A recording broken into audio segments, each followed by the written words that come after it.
माझा नमस्कार. सगळ्यांचं आपल्या सगळ्यांचं या लाईव्ह वेबिनारमध्ये, या लाईव्ह ग्लॅडिएटर मीटिंग मध्ये स्वागत आहे. आजचा खूप महत्वाचा विषय आहे. आपण याच्या आधी मी अनेक ग्लॅडिएटर मीटिंग्स घेतलेल्या आहेत, त्याच्यामुळे आपण सगळेजण मला व्यवस्थित ओळखता आहात. आजचा जो महत्वाचा विषय आहे त्या विषयाबद्दल अनेक लोकांचे फोन आलेले आहेत. डॉक्टर बाकेश कुलकर्णींना, सगळ्या पॅनल डॉक्टर्सना, doctor Harshida madam, doctor Chandrashri madam, doctor Sheetal madam, मला तर बरेच वेळा फोन आलेले आहेत. बरेच पेशंट्स समोरासमोर भेट झालेली आहे आणि या सगळ्या पेशंट्सचा बऱ्याच पेशंट्सचा एक प्रॉब्लेम होता की सर आमचा खूप वेट लॉस झाला आहे, तुमच्या ट्रीटमेंटमुळे आम्हाला खूप फायदा मिळाला आहे, आमच्या शुगर कमी झालेले आहे, पण त्याच्याच बरोबर वेट लॉस सुद्धा झालेला आहे. तर या वेट लॉस साठी आम्ही काय करायचं? कारण आम्हाला वेट तर गेन करायचं आहे, बराच वेट लॉस झालेला आहे. सगळेजण आम्हाला बघितल्यावरती विचारतात की अरे काय झालं, तुझी तब्येत बरी नाही का, तुला बरं वाटत नाहीये का, तू एवढा बारीक कसा झाला, असे बऱ्याच जणांचे असे प्रश्न आहेत.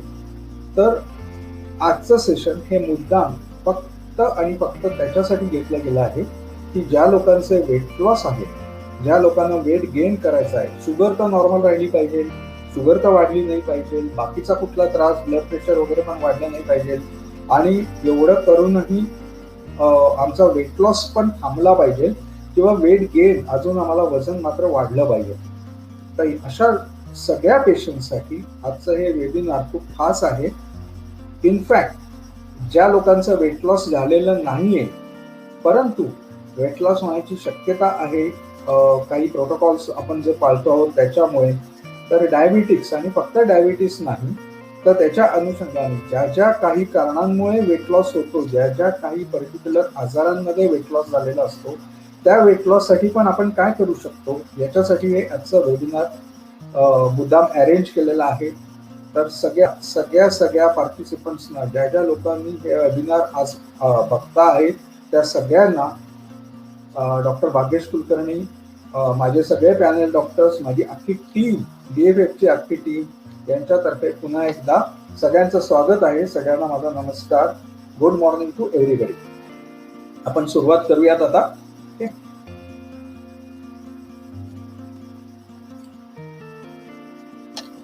So grand welcome to everyone.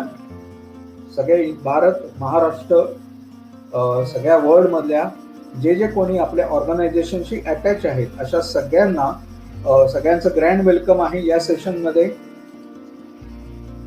आज आपण काय बघणार आहोत, आज आपण काय शिकणार आहोत किंवा मी तुम्हाला आज काय सांगणार आहे हे मी थोडक्यात या स्लाइड मध्ये मी आज मेन्शन केलेलं आहे की सगळ्यात पहिल्यांदा आपण बघणार आहोत की टाइप्स ऑफ डायबिटीज. डायबिटीसचे टाईप बहुतेक सगळ्यांना माहिती आहेत, पण अजूनही काही शंका असतात की टाईप 1 डायबिटीस म्हणजे काय, टाईप 2 डायबिटीस म्हणजे काय, अजून कुठल्या डायबिटीसचे काही प्रकार आहेत का, टाईप 1 मध्ये वेट लॉस कशामुळे होतो, टाईप 2 मध्ये वेट लॉस जर झाला तर तो कशामुळे होतो, बॉडी मास इंडेक्स बद्दल एक सगळ्यांना चौकशी असते, सगळ्यांना कुतूहल असतं त्याच्याबद्दल. सर बॉडी मास इंडेक्स म्हणजे काय, तर तो किती असायला पाहिजे, त्याचं कॅल्क्युलेशन कसं असायला पाहिजे. त्याच्यानंतर वेगवेगळी कारणं, वेट लॉसची जी वेगवेगळी कारणं आहेत ती काय, फक्त डायबिटीस आहे हे तर नक्कीच आहे, पण अशी कुठली वेगवेगळी कारणं आहेत की ज्याच्यामध्ये वेट लॉस असतो, वेट लॉसचे इफेक्ट्स काय असतात. सगळ्यात गंमत म्हणजे की पॉझिटिव्ह इफेक्ट सुद्धा असतात. जसं आपण म्हणतो की वेट लॉस झालं की जर निगेटिव्ह इफेक्ट्स आहेत, तर तसं नसून काही पॉझिटिव्ह इफेक्ट जास्त आहेत. इनफॅक्ट वेट लॉसचे निगेटिव्ह इफेक्ट्स पेक्षा सुद्धा. BFF आपला काय मॅनेजमेंट करते, जर वेट लॉस झालं तर पॅनल डॉक्टर्सचा तुम्ही सल्ला घेत आहात. डॉक्टर भाग्येश कुलकर्णी सुद्धा तुम्हाला वारंवार हे सांगत आहे की आपल्या प्रोटोकॉलमध्ये जर का सुरुवात वेट लॉस जर होत असेल तर आपल्याला काय करायला हवं आहे आणि ओव्हरऑल मॅनेजमेंट कशी करायची डायबिटिक पेशंटनी वेट लॉस मध्ये, हे सगळं मी आज तुम्हाला आजच्या लर्निंग सेशन मध्ये मी तुम्हाला सांगणार आहे. आय होप, मला आशा आहे की तुम्हाला आजच्या लर्निंग सेशन मधनं बऱ्याच काही नवीन गोष्टी कळणार आहेत, बऱ्याच काही गोष्टी नवीन शिकायला मिळणार आहेत आणि त्याप्रमाणे ज्यांचा वेट लॉस होतो आहे त्या सगळ्यांनी आजच्या ज्या टिप्स तुम्हाला मिळणार आहेत त्या जर फॉलो करायला सुरुवात केली तर आय होप की सगळ्यांचा वेट लॉस बऱ्याच प्रमाणात कमी होईल. झालेला असेल तो वेट लॉस भरून निघेल आणि एका विशिष्ट लेवलपर्यंत कुठल्याही प्रकारे शरीराला हानी न होता ब्लड प्रेशर, डायबिटीस म्हणजे ब्लड शुगर लेवल्स किंवा इतर कुठल्या ज्या आपल्या शारीरिक मेटाबॉलिझम आहे तो कुठेही डिस्टर्ब न होता कशा प्रकारे तुम्ही वेट गेन करू शकाल आणि वेट लॉस थांबवू शकाल हे मी आज तुम्हाला सांगणार आहे. तर पुन्हा एकदा सगळ्यांचं स्वागत. Good morning. जे कोणी लेट जॉईन झाले आहेत त्या सगळ्यांचं पुन्हा एकदा स्वागत आजच्या सेशनमध्ये. आणि आपण आता सुरुवात करूया. ओके. सगळ्यात पहिल्यांदा नेहमीसारखंच की डॉक्टर भाग्येश कुलकर्णी आणि मी आज गेले 7 वर्ष आम्ही दोघेही जण बरोबर आहोत. डॉक्टर भाग्येश कुलकर्णीने खूप मोठं स्वप्न बघितलं, एक मोठी विजन बघितली की डायबिटीस मधनं ते कसं आपल्याला बाहेर करता येईल. अनेक आज करोडो लोक डायबिटीस सारख्या मोठ्या आजारांनी, ब्लड प्रेशर सारख्या मोठ्या आजारांनी, थायरॉइड सारख्या मोठ्या आजारांनी, वजन वाढी सारख्या मोठ्या आजारांनी बरेच जण ग्रस्त आहेत. तर याच्यासाठी आपल्याला काय करता येईल, जो रुटीन आहे ते सोडून आपल्याला काय करता येईल असं विजन त्यांनी बघितलं, एक मिशन ठरवलं त्यांनी, एक ध्येय ठरवलं आणि त्या ध्येयाला आज आम्ही सगळेजण जॉईन झालो आहोत. तर मनापासून धन्यवाद डॉक्टर भाग्येश कुलकर्णी यांचे की त्यांनी एक वेगळा मार्ग स्वीकारला, प्रवाहाच्या विरुद्ध दिशेने पोहायला सुरुवात केली आणि आज त्यांनी खूप मोठं स्वप्न बघितलं आहे आणि त्या स्वप्नाची पूर्तता आम्ही आमचा खारीचा वाटा त्याच्यामध्ये देऊन आमचे सगळे पॅनल डॉक्टर्स अल्पशा प्रमाणात होईना आमचा खारीचा वाटा त्याच्यामध्ये आम्ही देऊन त्यांना हे ध्येय गाठण्यासाठी सगळे सज्जन सरसावलो आहोत. आपल्याला माहिती आहे की आज बरेच जण हजारो पेशंट्स, लाखो पेशंट्स आज आपल्या ऑर्गनायझेशनला जॉईन झालेले आहेत. मला असं वाटतं की आम्ही गेल्या 7 वर्षामध्ये नाही म्हटलं तरी 2-2.5 लाखाच्या वर पेशंट्स आम्ही बघितलेले असतील आणि त्यांचं एक स्वप्न आहे की 2025 पर्यंत आम्हाला एक 25 लाख पेशंट तरी आम्हाला बघायचे आहे आणि 2030 पर्यंत आम्हाला 1 करोड पेशंट्स तरी बघायचे आहेत. हे आमचं ध्येय आहे. एक खूप मोठं विजन त्यांनी समोर स्वतःच्या ठेवलेलं आहे की जो कोणी माणूस आहे, प्रत्येक पृथ्वीवरचा प्रत्येक माणूस हा आनंदाने जगला पाहिजे. डायबिटीस, नुसतंच डायबिटीस नाही तर इतरही डिसऑर्डर्स पासून तो फ्री राहिला पाहिजे, मुक्त राहिला पाहिजे आणि त्याला त्याचं आयुष्य आनंदाने कसं जगता येईल याच्यासाठी ते स्वतः खूप प्रचंड झटत आहेत आणि आमची थोडीफार मदत त्यांना त्याच्यामध्ये होत आहे. Thanks to doctor Bhagyesh Kulkarni की त्यांनी हे मोठं स्वप्न बघितलं आहे. आणि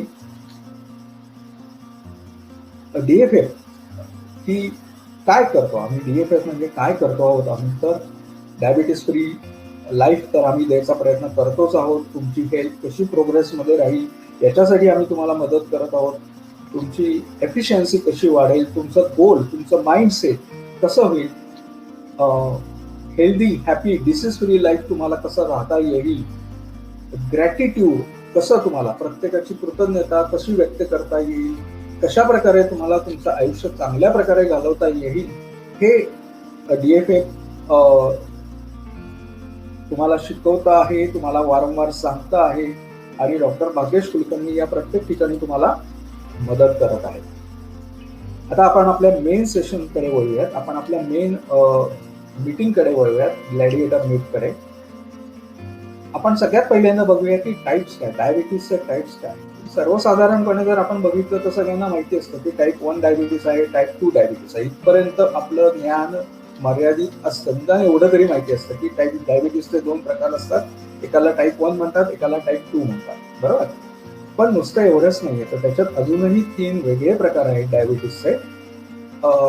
type 1 diabetes, type 2 diabetes, juvenile diabetes. Juvenile diabetes याचा अर्थ की लहान मुलांमध्ये दिसणारा डायबिटीस, त्याला आपण जुवेनाईल डायबिटीस म्हणतो. जेस्टेशनल डायबिटीस, जेस्टेशनल डायबिटीस म्हणजे प्रेग्नन्सीमध्ये अनेक स्त्रियांना, अनेक बायकांना प्रेग्नन्सीमध्ये म्हणजे त्या प्रेग्नंट राहिल्या की त्या गर्भारपणामध्ये त्यांना डायबिटीस होतो, त्याला आपण जेस्टेशनल डायबिटीस असं म्हणतो. इतर वेळेला त्यांना डायबिटीस नसतो किंवा पूर्वी कधी तो डिटेक्ट झालेला नसतो किंवा प्रेग्नन्सी होऊन गेल्यानंतरही त्यांचा डायबिटीस राहतोच असंही नाही, तो निघून गेलेला असतो. म्हणून त्याला आपण फक्त जेस्टेशनल, फक्त गर्भारपणात दिसणारा डायबिटीस म्हणून जेस्टेशनल डायबिटीस असं म्हणतो. पाचवा प्रकार जो आहे तो खूप महत्वाचा प्रकार आहे, latent autoimmune diabetes of adult. Latent याचा अर्थ असा आहे की तो सुप्ता, हिळन आहे, तो पटकन आपल्याला कळून येत नाही. ऑटोइम्युन, ऑटोइम्युन या शब्दाचा अर्थ आहे, ऑटो या शब्दाचा अर्थ आहे सेल आणि इम्युन, इम्युन म्हणजे आपल्याला माहिती आहे प्रतिकार. आपल्या शरीरामध्ये अशा काही आपल्या शरीराच्या विरुद्ध काही पेशी तयार होत असतात, ज्याला आम्ही ऑटो इम्युन अँटीबॉडीज असं म्हणतो. आणि अशा प्रकारे जे डिसिजेस होतात, अशा प्रकारे जे रोग होतात, त्यांना आम्ही ऑटो इम्युन डिसिजेस असं म्हणतो.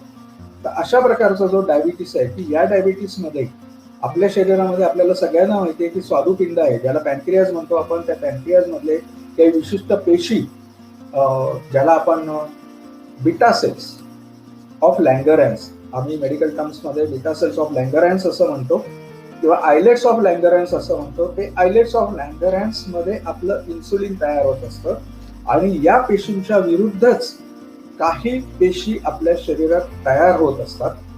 आणि त्यामुळे या ज्या तयार झालेल्या पेशी आहेत, अँटीबॉडीज आहेत, त्या अँटीबॉडीज, अँटी याचा अर्थ विरुद्ध, बॉडी याचा अर्थ घटक, काही विशिष्ट बॉडी की त्या तयार होत आहेत तशाच्या विरुद्ध.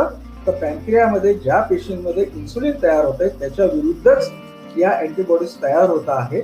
आणि या काही लहानपणी नाही आहेत किंवा जन्माला आल्यापासून नाही आहेत, परंतु या ॲडल्ट्समध्ये म्हणजे काही विशिष्ट वयानंतर या अँटीबॉडीज आपोआप तयार व्हायला लागतात, ज्याला आम्ही ऑटो इम्युन डायबिटीस असं म्हणतो, latent auto immune diabetes of adults. त्याला थोडक्यात शॉर्ट फॉर्म मध्ये आम्ही लाडा असं म्हणतो. ओके, तर अशा प्रकारे हे 5 प्रकार आहेत डायबिटीसचे. Type 1 diabetes, type 2 diabetes, juvenile diabetes म्हणजे लहान मुलांमध्ये दिसणारा डायबिटीस, त्याच्यानंतर जेस्टेशनल डायबिटीस आणि सगळ्यात शेवटी latent auto immune diabetes of adults, की जो ऑटो इम्युन आहे, अँटीबॉडीज तयार होतात त्याच्यामध्ये ॲडल्ट्समध्ये. एकदा प्लीज टाईप करून पाठवा सगळ्यांना, if I am loud and clear. माझा जर आवाज सगळ्यांना व्यवस्थित येत असेल, व्हिडिओ क्लिअर असेल, तर एकदा प्लीज काहीतरी, जर काही जणांनी तरी थोडंसं LNC असं टाका, म्हणजे मला कळेल की तुम्हाला सगळ्यांना आवाज व्यवस्थित येत आहे. नितीन सर आहेत आपल्याबरोबर, स्वतः डॉक्टर भाग्येश कुलकर्णी पण आहेत आज या ग्लॅडिएटर मीटिंगमध्ये. Thanks to doctor Bhagyesh Kulkarni की ते आज आपल्याबरोबर आहेत तिथे. थँक्स टू नितीन ऑल्सो की बरेच जण हे ग्लॅडिएटर मीटिंग बघतायत. तर माझा आवाज जर का व्यवस्थित येत असेल तर प्लीज जरा टाईप करून पाठवा LNC.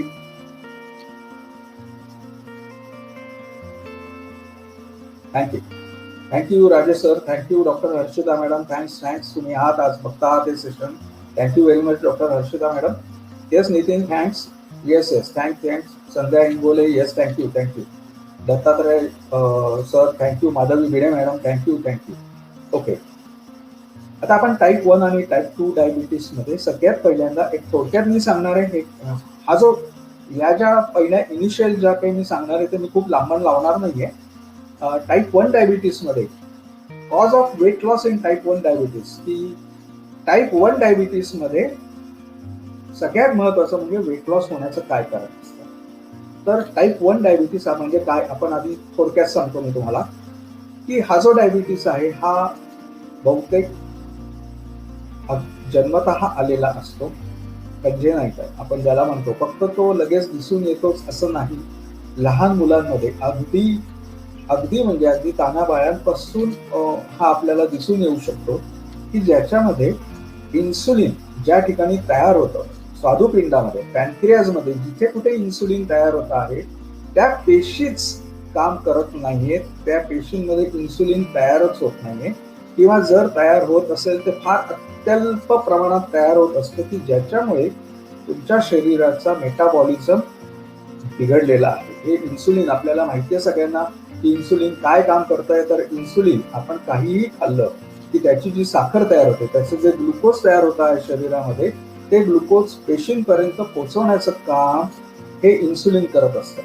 आणि जर हे इन्सुलिनच शरीरात तयार होत नसेल, पॅनक्रियाज मध्ये जर काही डिफेक्ट असतील, त्या पेशीत जर काही इन्सुलिन तयार करू शकत नसतील, तर पेशींपर्यंत ग्लुकोज पोचत नाही, पेशींना ती एनर्जी ग्लुकोज पासून मिळत नाही, आणि अशा प्रकारे जो डायबिटीस होतो आहे की ज्याच्यामध्ये इन्सुलिनची पूर्णपणे वानवा आहे, कमतरता आहे किंवा इन्सुलिन तयारच होत नाहीये, तर अशा प्रकारच्या डायबिटीसला आपण म्हणतो टाईप 1 डायबिटीस.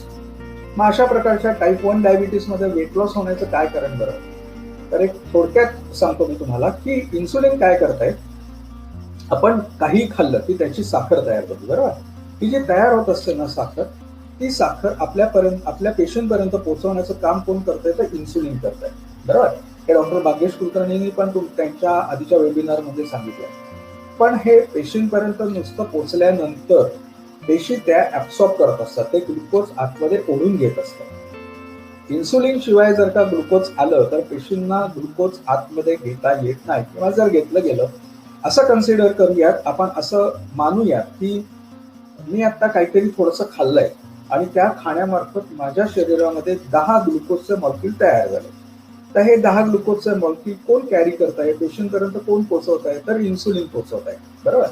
तर हे जे इन्सुलिन जे ग्लुकोजचे मॉलिक्यूल पोहोचवत असतं, तर समजा इन्सुलिन माझ्या शरीरात व्यवस्थित तयार होत आहे, तर हे इन्सुलिन ज्या वेळेला पेशींपर्यंत घेऊन जात असतं ग्लुकोज, त्यावेळेला पेशींना हे 10 मॉलिक्यूल्स ऍब्सॉर्ब करण्याची ते ऍब्सॉर्ब करू शकतात. पण जर शरीरामध्ये इन्सुलिन नाहीये किंवा अतिशय अल्प प्रमाणात जर हे इन्सुलिन तयार होत आहे, तर त्याच्यामध्ये काय होत आहे की पेशींपर्यंत जाणारं ग्लुकोज जरी पेशींपर्यंत पोहोचलं तरी इन्सुलिनच नसल्यामुळे पेशी या 10 पैकी हार्डली एखाद दुसरा मॉलिक्युलच ग्लुकोजचा ऍब्सॉर्ब करू शकताय. त्यांना एनर्जी मिळतच नाहीये, कारण कमी प्रमाणात त्यांच्याकडे ग्लुकोज पोहोचत आहे. म्हणून अशा पेशंटना आपल्याला इन्सुलिन द्यायला लागतं, बाहेरनं त्यांना इन्सुलिन सप्लिमेंट द्यायला लागतात. हे सगळ्यात महत्वाचं आहे की टाईप 1 डायबिटीस मध्ये इन्सुलिन का घ्यायला लागतं, तर इन्सुलिन घेण्याचं कारण इन्सुलिनच तुम्ही जे काही खाताय त्याच्यापासून साखर तयार होते ते पोहोचवण्याचं काम तुमच्या पेशींपर्यंत करत आहे. आणि हे इन्सुलिन कमी पडल्यामुळे पेशींपर्यंत जेवढी साखर पोहोचणं गरजेचं आहे तेवढी पोहोचत नाहीये आणि पेशींना एनर्जी मिळत नाही. इन्सुलिन अजून एक काम काय करत आहे की असं समजा की मी आता जे काही खाल्लं आहे त्या खाण्यामधनं 10 मॉलिक्यूल, आपण उदाहरण आत्ताच घेतलं की 10 मॉलिक्यूल ग्लुकोजचे तयार झाले. हे जे 10 मॉलिक्यूल तयार आहेत ते 10 मॉलिक्यूल तुमच्या शरीरामध्ये जर का इन्सुलिन व्यवस्थित होत आहे, तयार होत आहे, आपण खायला सुरुवात केली, त्याचे ग्लुकोज पचनाला सुरुवात झाली, जशी त्याची साखर सुरुवात होईल तर ही साखर जी तयार होते ना, जे ग्लुकोज तयार होते ना, तेच आपल्या पॅन्क्रियाज मधल्या पेशींना स्टिम्युलेट करत असतं, उद्दीपित करत असतं इन्सुलिन सिक्रेट करायला. जसजसं ग्लुकोजची पातळी वाढत जाईल तसतसं इन्सुलिन सिक्रेशनचं प्रमाण पण पॅन्क्रियाज कडनं वाढत जातं आणि ते इन्सुलिन पेशींपर्यंत पोहोचवलं, इन्सुलिन ग्लुकोज पेशींपर्यंत पोहोचवतं. आता असं समजा की मी जे काही खाल्लं आहे त्यातनं 10 ग्लुकोजचे मॉलिक्यूल तयार झाले, पण मी आता तुमच्या समोर बसलोय, माझ्या शरीराची काही हालचाल नाहीये, एक्सरसाइज नाहीये, शांतपणे बसलेलो आहे, माझ्या शरीराचा पूर्ण मेटाबॉलिझम हा जो आहे तो अगदी कमी पातळीवर आहे, त्याला गरज नाही, माझ्या शरीराला या 10 ग्लुकोजच्या मॉलिक्यूलची गरज नाहीये. मग गरज किती आहे, असं समजूया की 5 मॉलिक्यूलची गरज आहे, बरं. हे 5 मॉलिक्यूल पेशींपर्यंत पोहोचले, पेशींनी ती घेतले. हे मी उदाहरण देतोय, फक्त उदाहरण देतोय, जे आकडे मी तुम्हाला सांगतोय फक्त उदाहरण आहे, हे लक्षात ठेवा. आता उरले किती, 5 मॉलिक्यूल. हे जे 5 मॉलिक्यूल आहेत त्यातले काही मॉलिक्यूल्स म्हणजे साधारण 8% जे ग्लुकोज आहे, उरलेल्या मॉलिक्यूल्स मधलं 8% ग्लुकोज, तर हे 8% ग्लुकोज आपल्या लिव्हरमध्ये म्हणजे आपल्या यकृतामध्ये आणि आपल्या मसल्समध्ये लिव्हर आणि मसल ग्लायकोजेन या 2 स्वरूपात साठवलं जातं. उरलेलं जे ग्लुकोज आहे ते फॅट्स मध्ये कन्व्हर्ट होतं, म्हणजे आपल्या शरीरामध्ये चरबीमध्ये त्याचं रूपांतर झालेलं आहे. त्यामुळे जेवढी शरीराला गरज आहे त्याच्यापेक्षा एक्स्ट्रा साखर जी काही तयार होत असते ती सगळी साखर आपल्या शरीरामध्ये थोड्या प्रमाणात लिव्हर आणि मसल्स मध्ये साठवली जाते, पण बरीचशी साखर ही फॅट्स मध्ये त्याचं रूपांतर होतं. अगदी एक सोपं उदाहरण जर का तुम्हाला द्यायचं झालं तर की जी पुस्तकं तुम्हाला मिळालेली आहे त्याच्यामधलंच एक उदाहरण मी तुम्हाला सांगतो आहे की जर मी बाजारामध्ये गेलो, मला जर का काहीतरी वस्तू घ्यायची आहे, छोटी वस्तू किंवा 100, 200, 500, 1000, 2000 रुपयापर्यंत मला काहीतरी 5000 रुपयाप्रमाणे पर्यंत तुम्हाला काहीतरी वस्तू घ्यायची आहे, तुमच्याकडे पाकिट आहे, पाकिटामध्ये तुम्ही किती पैसे ठेवू शकता, एखाद्या पाकिटात तुम्ही किती पैसे ठेवू शकता. सध्या समजा आपण 2,000 रुपयाची एक नोट जर धरली तर किती नोटा माझ्या पाकिटामध्ये मावतील, माझ्या वॅलेटमध्ये मावतील? 10, 20, 30, 40, 50. बरोबर आहे. फार फार तर एवढे पैसे मी ठेवू शकतो. 20 ते 40 नोटांपर्यंत मी 2,000च्या नोटांपर्यंत मी माझ्या पाकिटात ठेवतो. मी बाजारात गेलो, मला ते 2,000 रुपयाच्या ज्या नोटा आहेत, जेवढे पाकिटात आहेत तेवढे मी कॅश उपलब्ध केली आणि मी ते पैसे दिले. पण समजा मला डॉक्टर भाग्येश कुलकर्णींनी म्हटलं की सर जरा मला एक 2 लाख रुपये द्यावं, तर माझ्या खिशामध्ये 2 लाख रुपये असतील का? नितीन म्हणला सर मला एक 5 लाख रुपये द्यावं जरा, तर माझ्या खिशामध्ये 5 लाख रुपये असतील का? नाही. मला काय करायला लागेल? मला नितीनला किंवा डॉक्टर भाग्येश कुलकर्णींना मला बँकेतनं काढून द्यायला लागतील किंवा त्यांना तो चेक द्यायला लागेल की बाबा बँकेत जा आणि हे पैसे घे. कृपया गैरसमज करून घेऊ नका, माझ्या बँकेमध्ये 5 लाख रुपये नाहीये, मी हे फक्त उदाहरण देतोय. ओके. तर सगळ्यात महत्वाचं काय, याचा अर्थ काय की आपल्या शरीरामध्ये लिव्हर आणि मसल्स मध्ये जो साठा साठवला गेलाय, ते लिव्हर आणि मसल्स जे आहे ते तुमचं वॅलेट आहे, ते तुमचं पाकिट आहे असं समजा. पण फॅट्स, जी चरबीचे जे टिश्यूज आहेत, ज्याला आम्ही ॲडिपोस टिश्यू म्हणतो, ती बँक आहे असं समजा. मग बँकेमध्ये मी कितीही पैसे साठवू शकतो, 1 करोड, 2 करोड, 5 करोड, 10 करोड. बरोबर, त्याला काही लिमिटेशन नाही. पण माझ्या पाकिटात मी तेवढे पैसे ठेवू शकतोय का? नाही. साठा लिमिटेड आहे, मर्यादित प्रमाणात मी माझा पाकिट ठेवू शकतोय. तर हे जे ग्लुकोज, एक्स्ट्रा ग्लुकोज जे येत आहे शरीरात, ते लिव्हर आणि मसल्स मध्ये जे साठवलं जातं आहे ते लिमिटेड आहे, पण फॅट्सच्या स्वरूपात जास्त प्रमाणात साठवत आहे. आणि ते काम कोण करत आहे? तर इन्सुलिन. हे सगळं सांगण्याचा उद्देश काय आहे? तर हे काम कोण करत आहे? तर इन्सुलिन करत आहे. आता इन्सुलिनच जर माझ्या शरीरात तयार होत नाहीये तर माझी चरबी वाढेल का? नाही वाढेल. आपल्याला जे आपण दिसतो ते आपण फार गुटगुटीत आहोत. आपण म्हणतो ना, अरे काय गुटगुटीत दिसतो रे तू, मस्तपैकी, काय शरीर छान झालंय तुझं. पण प्रत्यक्षात ती शरीरावर चढलेली चरबी असते बऱ्याच लोकांमध्ये, बऱ्याच प्रमाणात. तर हे चरबी साठवण्याचं काम कोण करत आहे? इन्सुलिन करत आहे. आता टाईप 1 मध्ये जर का इन्सुलिनच तयार होत नाहीये तर ती चरबी साठणार कशी? खाल्लेल्या अन्नाचं, खाल्लेल्या ग्लुकोजचं फॅट्स मध्ये रूपांतर होणार कसं? ती साठली कशी जाणार? नाही. म्हणून टाईप 1 मध्ये इन्सुलिनचं प्रमाणच नसल्यामुळे तो वेट लॉस ऑलरेडी असतो. बरोबर. आता टाईप 2 मध्ये काय होतं? तर इनिशियली इन्सुलिन जे आहे ते हे ग्लुकोज वापरायला, फॅट्स साठवायला सुरुवात करते, कारण इन्सुलिन जास्त आहे, इन्सुलिन व्यवस्थित होत आहे. पण इन्सुलिन रेझिस्टन्स आलाय, म्हणजे पेशींपर्यंत ग्लुकोज पोहोचतोय, पण पेशींमध्ये जे काही पर्टिक्युलर सेन्सर्स आहेत, उदाहरणार्थ आपल्या टीव्हीमध्ये, आपल्या टीव्हीच्या रिमोटमध्ये, किंवा टीव्ही जर मला चालू करायचा झाला तर मी 10 फुटावर, 20 फुटावर बसून सुद्धा टीव्ही चालू करू शकतो, कारण माझ्या हातात रिमोट आहे. त्या रिमोटमध्ये काय आहे? काही सेन्सर आहे. टीव्हीमध्ये काही सेन्सर आहेत की ते एकमेकांच्या कनेक्शननी, त्या सेन्सर्सच्या माध्यमातून आपण टीव्ही चालू करू शकतो. तसंच आपल्या प्रत्येक पेशीमध्ये काही सेन्सर्स असतात की हे सेन्सर्स त्यांच्यापर्यंत पोहोचलेलं ग्लुकोज आहे, त्यांच्यापर्यंत पोहोचलेली जी साखर आहे, इन्सुलिन जे साखर घेऊन आलेली आहे, ते काय करताय? ते ऍब्सॉर्ब करण्याचं काम करतात. हे सेन्सर्स ऍक्टिव्हेट होतात आणि ते सेन्सर्सच्या मदतीने ग्लुकोज पेशींपर्यंत आतमध्ये ओढली जाते आणि पेशींना पोचते. म्हणजे इन्सुलिन व्यवस्थित आहे, ग्लुकोज व्यवस्थित आहे. पण टाईप 2 डायबिटीस मध्ये सगळ्यात महत्वाचं काय आहे की इन्सुलिन तयार होत असल्यामुळे आपण जे काही खात असतो ते एक्स्ट्रा ग्लुकोज सगळं फॅट्स मध्ये रूपांतर होत आहे. बरोबर. आणि हे फॅट्स म्हणजेच थोडक्यात म्हणायचं तर कचरा शरीरातला, तो या पेशींमध्ये हळूहळू जमायला लागतो आणि त्याच्यामुळे काय होत आहे तर पेशींमधले सेन्सर्स जे आहेत, जे रिसेप्टर्स आहेत, ते हळूहळू निकामी व्हायला लागतात. त्यामुळे काय झालं? पेशींपर्यंत ग्लुकोज येत आहे, इन्सुलिन तयार होत आहे, पण पेशींमधले सेन्सर्सच खराब झालेत, पेशींमधले रिसेप्टर्सच खराब झालेत. त्यामुळे त्यांची ताकद, ग्लुकोज ऍब्सॉर्ब करून घ्यायची, पेशींमध्ये ओढून घ्यायची ताकद कमी पडायला लागली. त्यामुळे काय झालं? पेशींपर्यंत पूर्ण प्रमाणात ग्लुकोज पोचत नाहीये, ते काय होत आहे? बाहेर राहायला लागली, साखर बाहेर राहायला लागली. म्हणजेच काय झालं? रक्तातली साखर वाढायला लागली, डायबिटीस झाला. बरोबर आहे. डायबिटीस हे काय फक्त साखर वाढणं एवढं नाहीये, हे ऑलरेडी तुम्हाला सांगून झालंय. त्या मेटाबॉलिक डिसऑर्डर आहे. आपल्या शरीरातली चयापचय क्रिया अनेक कारणांमुळे बिघडल्यामुळे झालेला आहे. आणि याची सुरुवात काय आज नाही झालेली. तुम्हाला आज शुगर डिटेक्ट झाली. बऱ्याच जणांना असं वाटतं, सर कालपर्यंत तर मला काहीच नव्हतं, मग आज कशी काय शुगर आली बुवा? आज कसं काय मला हे जाणवलं? आज कसं मी माझे रिपोर्ट पॉझिटिव्ह असे शुगर आलेली दिसते? तर हा जो प्रकार आहे हा एका दिवसात आलेला नाहीये, वर्षानुवर्ष, अनेक वर्ष पाठीमागचे काही महिने, काही वर्ष या सगळ्या घडामोडी तुमच्या शरीरात चालू असतात, फक्त ते आपल्याला कळत नाही.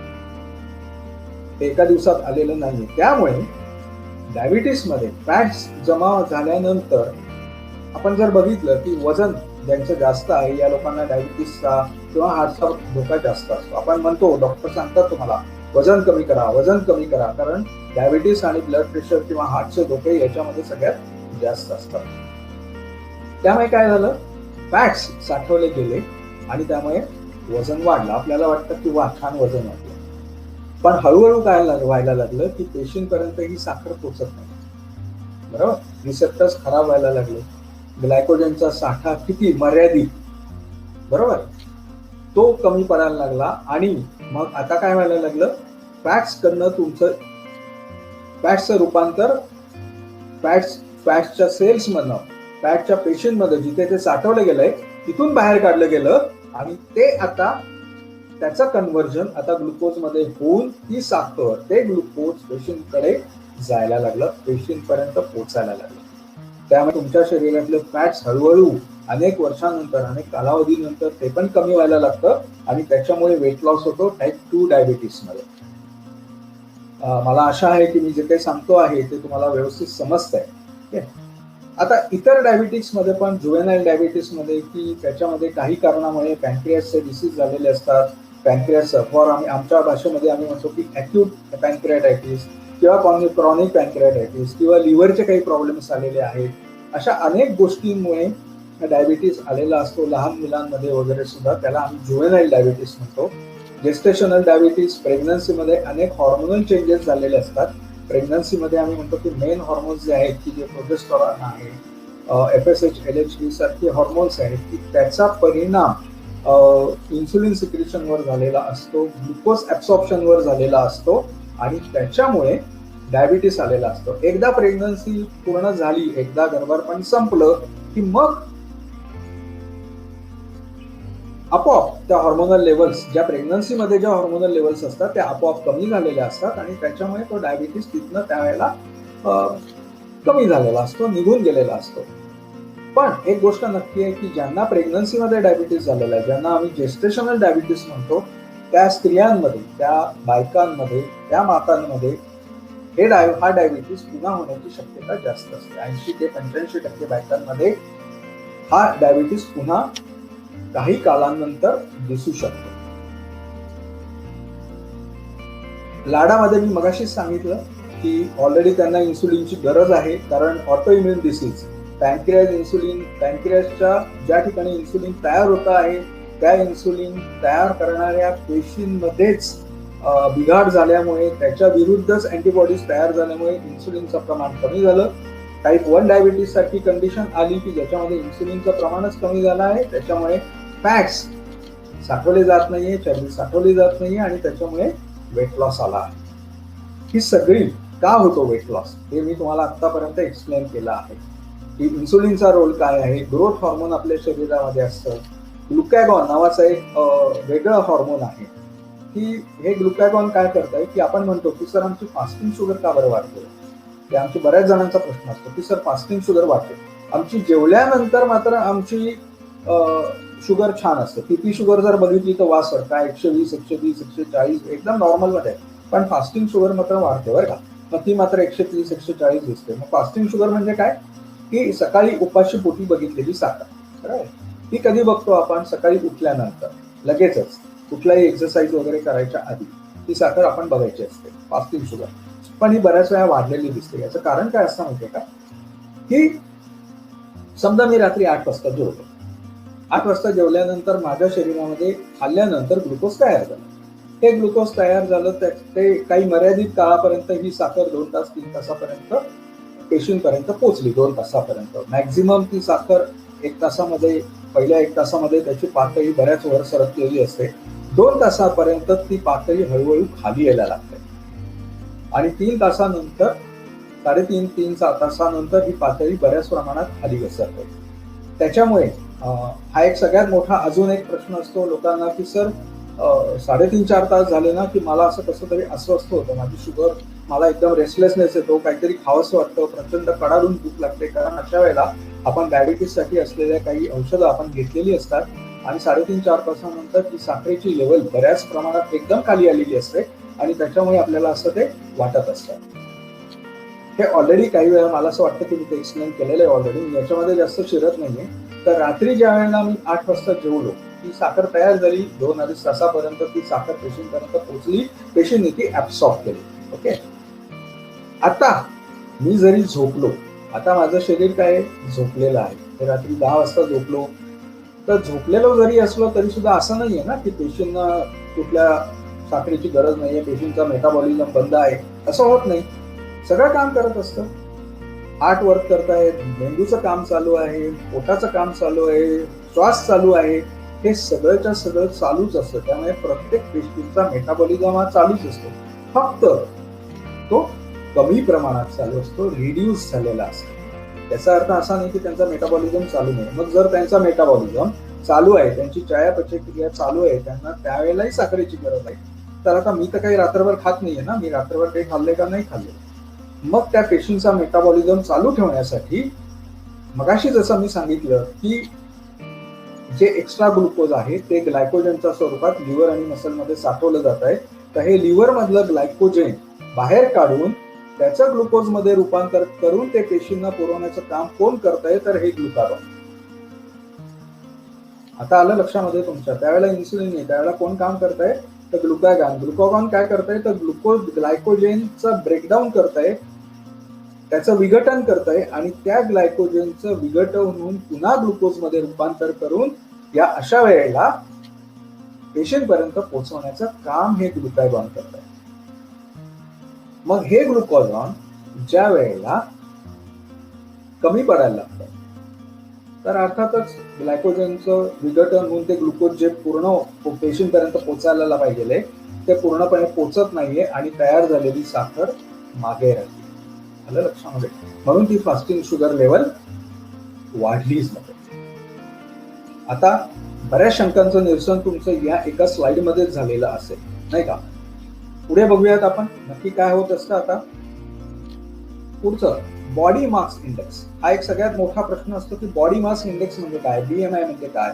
तर ते काय आहे, पहिलीच लाईन आपण बघूयात की बॉडी मास इंडेक्स म्हणजे काय आहे, तर पर्सन्स वेट इन किलोग्राम. एखाद्या माणसाचं जर मी वजन बघितलं, त्याला जर का त्याची जी उंची आहे त्या उंचीचं मीटर्स मध्ये रूपांतर केलं आणि त्या मीटर्सचा स्क्वेअर केला, स्क्वेअर याचा अर्थ वर्ग केला, आणि या किलोग्रॅम त्याच्या वजनाला या हाईट इन स्क्वेअर मीटर्सनी डिवाइड केलं, भागाकार केला, तर जे येईल तो माझा बीएमआय असतो. अगदी सोपं उदाहरण आपण पुढच्या स्लाइड मध्ये बघूया. 1-2 मिनिटं फक्त थांबा. बीएमआय जास्त असेल तर ते कशाचं इंडिकेशन आहे, तर तुमच्या शरीरामध्ये फॅट्सचं प्रमाण जास्त असण्याचं इंडेक्स आहे. नॉर्मल बीएमआय आपल्याला किती पाहिजे आहे, तर खाली दिलंय की 18.5 ते 24.9. बरोबर. नॉर्मल बीएमआय जो आहे आपल्या शरीराचा बॉडी मास इंडेक्स जो नॉर्मल असायला पाहिजे तो किती असायला पाहिजे, 18.5 ते 24.9. बरोबर. 25 पासून ते 29.9 पर्यंत ज्या वेळेला एखाद्या व्यक्तीचा बीएमआय येतो त्याला आम्ही म्हणतो की ओव्हरवेट. त्याला आम्ही काय म्हणतो, ओव्हरवेट आहे. 30 पासून ते 34.9 पर्यंत ज्यांचा बीएमआय येतो त्यांना आम्ही म्हणतो ग्रेड 1 ओबेसिटी, म्हणजे हा ग्रेड 1 ओबेसिटी मध्ये आलेला आहे. 35 पासून ते 39.49 पर्यंत ज्यांचा बीएमआय आलेला असतो या कॅल्क्युलेशन प्रमाणे त्यांना आम्ही म्हणतो की ग्रेड 2 ओबेसिटी, आणि ज्यांचा बीएमआय 40 आणि त्याच्यावर आहे त्यांना आम्ही म्हणतो की ग्रेड 3 ओबेसिटी, फारच जाड. आणि ज्यांचा बीएमआय हा 18.5 पेक्षा खाली आहे त्यांना आम्ही अंडरवेट या कॅटेगरीमध्ये धरतो. की त्यांचं वजन कमी आहे, अंडरवेट आहेत ते. त्यामुळे BMI हा आपला मेंटेन ठेवणं फार गरजेचं असतं. तो कमी होऊनही चालत नाही, तो जास्त होऊनही चालत नाही. ते जास्त झाला तर overweight, grade 1 obesity, grade 2 obesity, grade 3 obesity, जितकी तुमचा BMI जास्त तितके तुमच्या मागे आजारपण जास्त. ते पहिल्यांदा लक्षात ठेवा. BMI कमी जरी झाला, 18.5 पेक्षा कमी जरी झाला तरी त्याच्यामुळेही आजारपण येतातच आहे. अंडरवेट आहे, वजन कमी आहे, शरीरातली ताकद कमी आहे, फॅट्स नाहीये, कारण फॅट्स आपल्याला अजिबात फॅट्स नको असं असूनही चालत नाही. फॅट्सची अनेक कामं आहेत, फॅट्सचे अनेक फंक्शन आहेत, त्यामुळे फॅट्स आपल्या शरीरात असणं गरजेचं आहे. पण ते एका लिमिटेड प्रमाणात, जास्त वाढूनही चालणार नाहीत आणि ते पूर्णपणे नाहीसे होऊन पूर्णपणे कमी होऊनही चालणार नाही. त्याच्यामुळे आपल्याला हा जो BMI आहे, हा जो बॉडी मास इंडेक्स आहे, तो 18.5 ते 24.9 मध्ये मेंटेन करणं, ठेवणं गरजेचं आहे. वेट लॉसचे कारण बघूयात आपण, की वेगवेगळ्या आजारांमध्ये कुठले असे आजार आहेत की ज्याच्यामध्ये हा वेट लॉस होतो. सगळ्यात पहिल्यांदा डायबिटीस. की डायबिटीसमध्ये वेट लॉस मोठ्या प्रमाणात होत असतो, वजन मोठ्या प्रमाणात कमी होत असतं. कॅन्सर, ट्युबरक्युलोसिस म्हणजे ज्याला थोडक्यात आपण TB म्हणतो. त्याच्यानंतर इटिंग डिसऑर्डर्स. इटिंग डिसऑर्डर्स म्हणजे काय की खाण्याचे काही आजार असतात. खाण्याचे आजार म्हणजे काय तर ॲनोरेक्सिया नर्वोसा. ॲनोरेक्सिया म्हणजे काय तर नर्वसनेसमुळे आल्यामुळे भूक कमी लागणे. नर्वसनेस, मी खूप प्रचंड नर्वस झालं आणि त्या नर्वसनेसमुळे ॲनोरेक्सिया, मला भूक लागत नाहीये, माझं खाणं होत नाहीये, मी तोंडाने काही घेत नाहीये, अशा कंडिशन्समध्ये वेट लॉस होतो. बुलिमिया याचा अर्थ काय की बिंज म्हणजे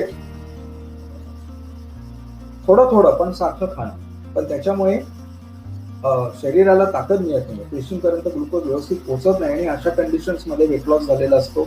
गॅस्ट्रायटिस, गॅस्टर म्हणजे पोट, गॅस्ट्रायटिस इन्फ्लेमेशन, पोटाचं इन्फ्लेमेशन किंवा पोटाचे विकार, गॅस्ट्रिक अल्सर.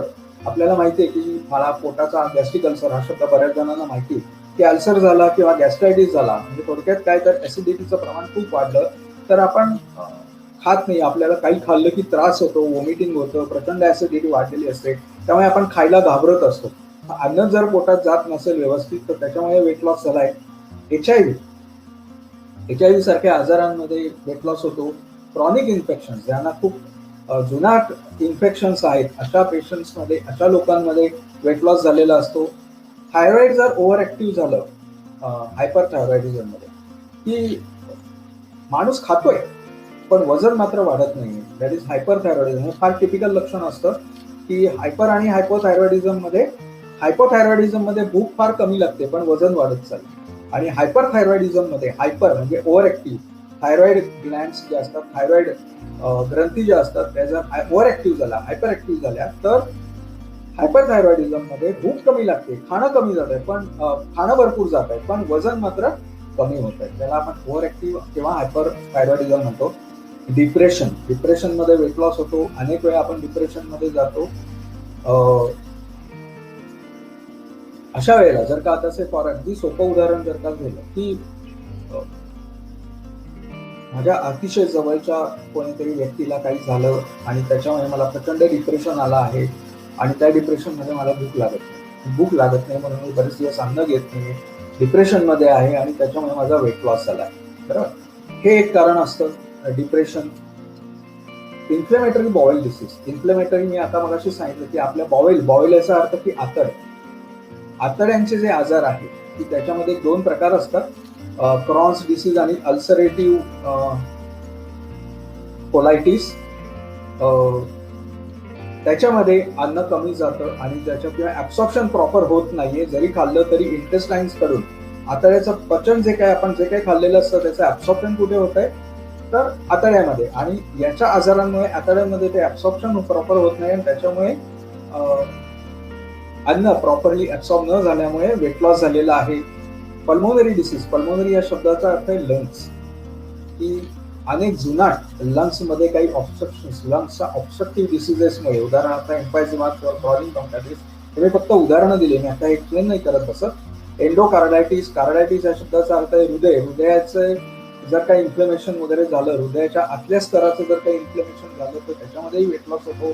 हार्ट फेल्युअर मध्येही वेट लॉस होतो. रुमॅटॉइड आर्थरायटिस, ज्याला आपण अगदी सोप्या भाषेमध्ये संधिवात म्हणतो, की खूप मोठ्या प्रमाणात संधिवात जर जास्त असेल, पुढच्या स्टेजेसमध्ये असेल तर त्याच्यामध्येही वेट लॉस होतो.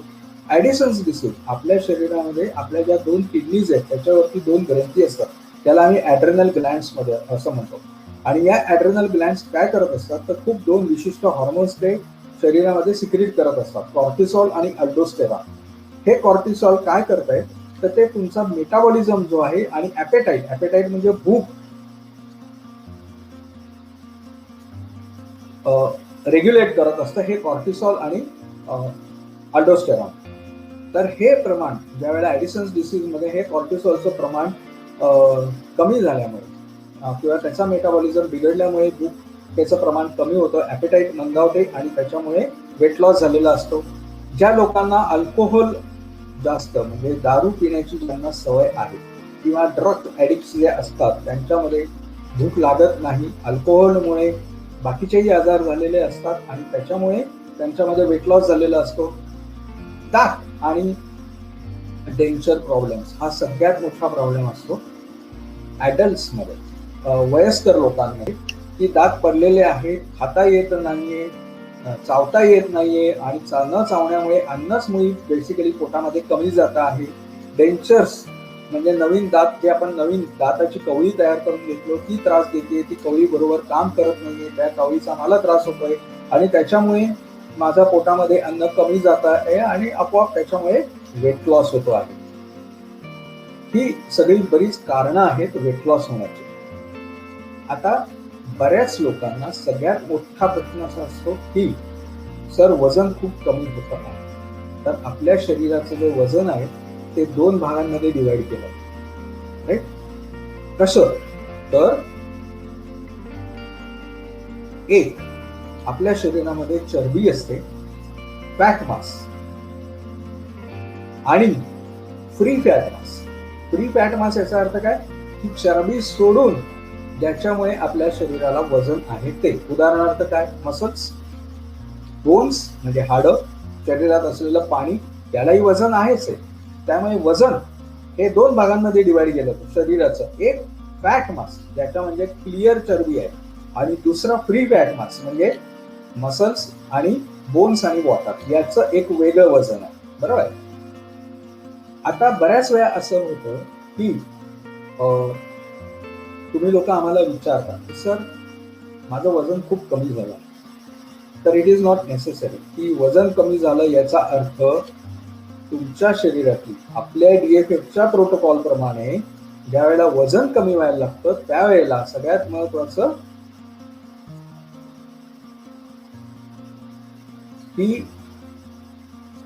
त्या लोकांमध्ये फॅट्स कमी व्हायला लागलेले असतात, मसल नाही कमी होते, मसल मास कमी होत नाही. बऱ्याच जणांना आम्ही विचारतो, आमचे पॅनल डॉक्टर विचारतात की ओके ठीक आहे वजन कमी होत आहे, वजन कमी होत आहे. आत्ताच अनिल माकोडे सरांनी याच्यामध्ये प्रश्न टाकलाय की वेट लॉस सर होत आहे. बरोबर आहे, weight loss definitely weight loss होतो कारण इथे चरबी तुमची कमी झालेली असते. माकोडे सर चॅटबॉक्स मध्ये फक्त टाका की वजन कमी होत आहे पण ताकद कमी झाली का, कुठे स्ट्रेंथ कमी झाली का, कुठे तुम्हाला खूप गळून गेल्यासारखं वाटतंय, अनुत्साही वाटतंय, असं कुठे होत आहे का? तर बहुतेक नाही. बहुतेक पेशंट्स म्हणतात की नाही सर असं काही आम्हाला होत नाही, स्ट्रेंथ वगैरे आमची आहे, व्यवस्थित आहे, पण आम्ही बारीक झालोय. तर याचं कारण फॅट कमी झालेलं आहे. आत्ताच मी सांगितलं आपल्या शरीरामध्ये 2 भाग, फॅट्स आणि फॅट विरहित, फ्री फॅट म्हणजे बोन्स, मसल्स आणि वॉटर, हे नाही कमी होते. मग कमी काय होतंय तर फॅट्स कमी होत आहेत, चरबी कमी होते आणि ती एक्स्ट्रा चरबी जी आता तुमच्या शरीरामध्ये जमलेली आहे ती कमी झाल्यामुळे वजन कमी होतं. हे पहिल्यांदा लक्षात. तर त्याच्यासाठी एक विशिष्ट स्केल असते, ती स्केल आता नाही सांगत आहे, की तुमच्या शरीरामध्ये फॅट पर्सेंटेज चेंज होत आहे की नाही. आता आपण ज्यावेळेला बऱ्याच पेशंटचं BMI मशीनवरती ज्यावेळेला आपण चेक करतो, ती स्केल असते, त्या स्केलमध्ये ज्यावेळेला आम्ही चेक करतो तर आम्ही काय बघत असतो की तुमच्यामध्ये चरबीचं प्रमाण किती आहे आणि फ्री फॅट मास किती. ज्यावेळेला आम्हाला दिसायला असं लागतं की फॅट मास तुमचं कमी झालंय पण फ्री फॅट मास मात्र व्यवस्थित आहे, याचा अर्थ तुमचं कुठेही स्ट्रेट कुठेही तुमची स्ट्रेंथ कमी झालेली नाहीये, तुमची ताकद कमी झाली नाही, पण याचा अर्थ काय, चरबी कमी झाली, बरोबर आहे. विजरल फॅट जे ज्या वेळेला कमी, ज्या वेळेला दिसायला लागतं त्यावेळेला आम्ही म्हणतो की नाही तुमच्या ताकद किंवा याच्यामध्ये काही कमतरता येते का, असा तुम्हाला प्रश्न विचारला जातो आमच्या पॅनल डॉक्टरकडून. आताही मला दिसतंय की कोमटवार सर आहेत, अनिल माकोडे सरांनी स्वतः सांगितलं आहे की आय एम हॅपी सर. याचा अर्थ काय की फॅट कमी झाले आहेत, स्ट्रेंथ नाही कमी झालेली, त्यामुळे त्याच्यामध्ये घाबरण्याचं फारसं काही कारण नसतं, हे पहिल्यांदा लक्षात घ्या. ओके. कोणी जर तुम्हाला म्हणलं की काय सर तुम्ही फारच बारीक दिसताय, काय आजारी वगैरे आहात का, नाही नाही उलट मी फार छान आहे, पहिल्यापेक्षा मला फार बरं वाटतंय, असं उत्तर उलट तुम्ही त्यांना द्या. कारण तुमची शुगर नॉर्मल आलेली आहे, तुमचं वजन कमी झालेलं आहे, आणि सगळ्यात महत्वाचं काय, तुम्ही तरुणपणी जसे दिसत होतात ना, छान यंग हँडसम, तसे आता दिसतात. स्त्रियांनी विशेषतः, स्त्रियांना तर बेसिकली फॅट आवडतच नाही. यंग मध्ये कसे दिसता तुम्ही, तसं तुम्हाला दिसलेलं नक्कीच आवडणार नाही का. तर फॅट मास कमी झाल्यामुळे जो बदल आलेला आहे ते काय इफेक्ट्स आहेत ते पण आपण बघूया. फॅट मास कमी झाल्यामुळे काय पॉझिटिव्ह इफेक्ट्स येतात तेही आपण बघत आहोत. तर मसल मास जर कमी झालं ना, तर सगळ्यात महत्वाचं काय होतं माहितीये, तुमचा शेप, शरीराचा जो शेप आहे तो कमी, तो बिघडतो. तो कुठे बिघडला नाहीये ना, हे फक्त बघा की शरीराचा जो शेप आहे तो कुठे बिघडत नाही. मसल मास कमी झालं ना, फॅट कमी झाले तर शरीराचा शेप बिघडत नाही. वजन, मसल मास जर कमी झालं तर शरीराचा शेप बिघडलेला असतो, हे पहिल्यांदा लक्षात ठेवा. त्यामुळे मसल मास कमी होत आहे का फॅट मास कमी होत आहे हे मात्र बघणं गरजेचं असतं. कुठे तुम्हाला मसल विकनेस आलाय का, स्ट्रेंथ कुठे कमी झाली आहे का. आता हे कोणामध्ये होऊ शकतं, जे लोक एक्सरसाइज करत नाही किंवा ज्यांना सेडेंटरी हॅबिट्स आहेत किंवा जे बेड रिटर्न पर्सन आहे, बेड रिटर्न मध्ये बराच काळ झोपून आहेत आजारपणामुळे, या लोकांमध्ये मसल वास्टिंग मात्र नक्की दिसू शकतं. एक्सरसाइज करत नाहीये, सेडेंटरी हॅबिट्स आहेत, बेड रिडन आहेत, ज्यांच्यामध्ये बराच काळ लोक झोपून राहिलेले आहेत, उठता येत नाहीये, पॅरालिसिस सारखे पेशंट आहेत, अशा पेशंटमध्ये मात्र मसल वास्टिंग म्हणजे थोडक्यात काय, तर स्ट्रेंथ कमी झालेली असते, मसल मास मात्र त्यांचं कमी झालेलं असू शकतं. आपल्या BHF प्रोटोकॉल प्रमाणे जर तुमचं वजन कमी होत असेल, तुम्ही बारीक दिसत असाल, तर फक्त एवढंच बघायचं आहे की तुमचं वजन फॅट कमी झाल्यामुळे झालं आहे का मसल मास कमीमुळे झालं आहे. फॅट कमी झाल्यामुळे झालं असेल तर उलट तुम्ही आनंदी राहा. येस, आय एम हॅपी की माझं वजन फार कमी झालेलं आहे, फॅट्स कमी झाले आहेत, आणि मी फार पहिल्यांदा जसा यंगपणी जसा दिसत होतो ना, तरुणपणी, आता तसा मी दिसायला लागतो. मला आता तरुण असल्याचा जास्त भास होतो आहे, आणि मला असं वाटतं की ऑलमोस्ट सगळ्यांना असंच वाटत असणार. येस, आता ताकद मात्र पहिल्यासारखी माझी आता ताकद मात्र आहे. उत्तर देणार आहे आम्ही. भास्कर सोलर सरांनी एक प्रश्न टाकला की उंचीचं आणि वजनाचं प्रमाण कसं असावं. एक सोपं तुम्हाला फॉर्म्युला सांगतो, अतिशय सोपा. एखाद्या व्यक्तीची उंची जर 160 सेंटीमीटर आहे असं आपण धरून चालूया, तर त्याच्यातनं 100 वजा करा, म्हणजे राहिले किती, 7. साधारण तेवढं वजन तुमचं असायला पाहिजे. आय होप की भास्कर सोलर सरांना कळलेलं आहे की वजन आणि उंचीचं प्रमाण कसं असावं. एखाद्या व्यक्तीची उंची, आता मी जर उदाहरण दिलं की उंची 160 सेंटीमीटर आहे, त्यातनं 100 वजन करा, अप्रॉक्सिमेटली 60 किलो वजन असायला पाहिजे. ऍक्च्युली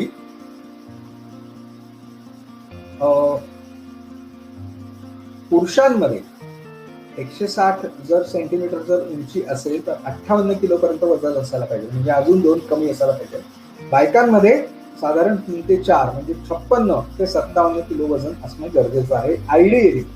पण एक साधा सोपान फॉर्म्युला मी तुम्हाला सांगितला की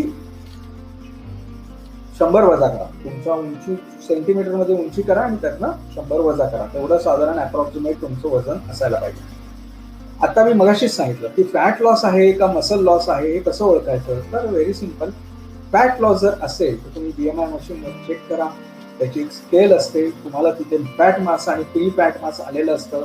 जर तुमचं फॅटच्या ठिकाणी तुमची चरबीचं प्रमाण कमी आहे तर याचा अर्थ तुमचं फॅट कमी झालेलं आहे. जर तुमचा मसल लॉस होत असेल तर डेफिनेटली तुमची स्ट्रेंथ कमी होईल, तुमची ताकद कमी होईल, तुमचा उत्साह कमी होईल. हे जर दिसायला लागलं तर असं 100% समजा की तुमचा मसल मास कमी होत आहे. मग अशा वेळेला तुमचा मसल मास गेन करण्यासाठी, वजन वाढवण्यासाठी तुम्हाला उपाय करणं गरजेचं आहे. राईट? येस, डेफिनेटली तुम्ही मगाशीच सांगितलं की तुमची जी उंची आहे त्यातनं साधारण 2 किलो वजन, 2 जरी कमी केले, 160 मधून समजा मी 102 वजा केले, तर 58 तेवढं माझं वजन सफिशियंट असतं. याच्याही पेक्षा जर का वेट लॉस होत असेल तर आता वेट गेन कसं करायचं हेच मी तुम्हाला सांगण्यासाठी आज इथे बसलो आहे. ओके, आता वेट लॉसचे काय परिणाम होऊ शकतात ते आपण थोडक्यात बघूया. डोकं दुखणं, हेअर लॉस, हेच कळताय, डोकं दुखतं आहे हा एक परिणाम असू शकतो.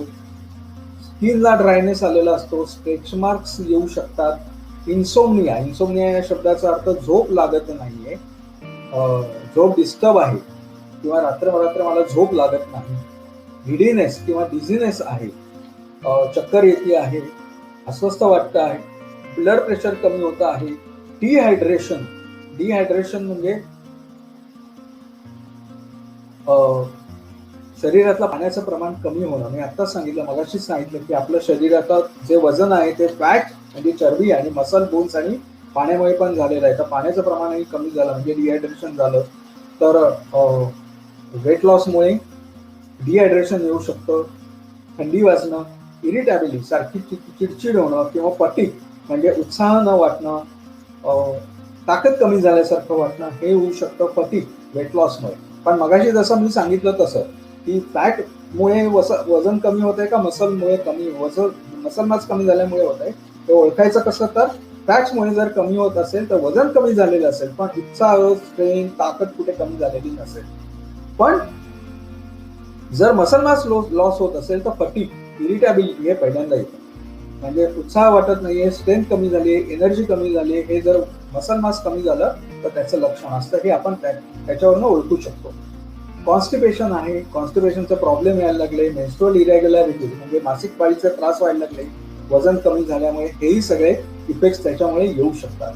पण आपण आता सगळ्यात पहिल्यांदा लक्षात घ्या की जर मी मागची स्लाइड जर बघितली ना तर हे जे इफेक्ट्स आहेत ना की जे वेट लॉसमुळे आलेले आहेत ते जर आपण बघितले तर ते किती आहेत, 8-10.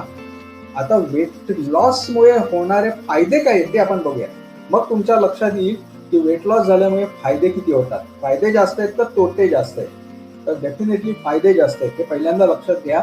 DFF तुम्हाला डॉक्टर भाग्येश कुलकर्णी आणि तुमचे पॅनल डॉक्टर तुम्हाला नेहमी सांगत असतात पॉझिटिव्ह राहा, तुमचा माइंडसेट पॉझिटिव्ह करा, पॉझिटिव्ह करा.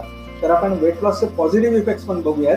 म्हणजे तुमच्या लक्षात येईल, अरे नाही यार, माझा वेट लॉस जरी झालेला असला तरी सुद्धा हे सगळे फायदे मला दिसतातच की मग माझा वेट वाढवून जास्त प्रमाणाच्या बाहेर वाढवून जास्त चांगला आहे का वेट लॉस थोडासा वेट लॉस झालेला चांगला आहे. हा, प्रमाणाच्या बाहेर वेट लॉस झाला तर काय करायचं हे मी तुम्हाला सांगणारच आहे.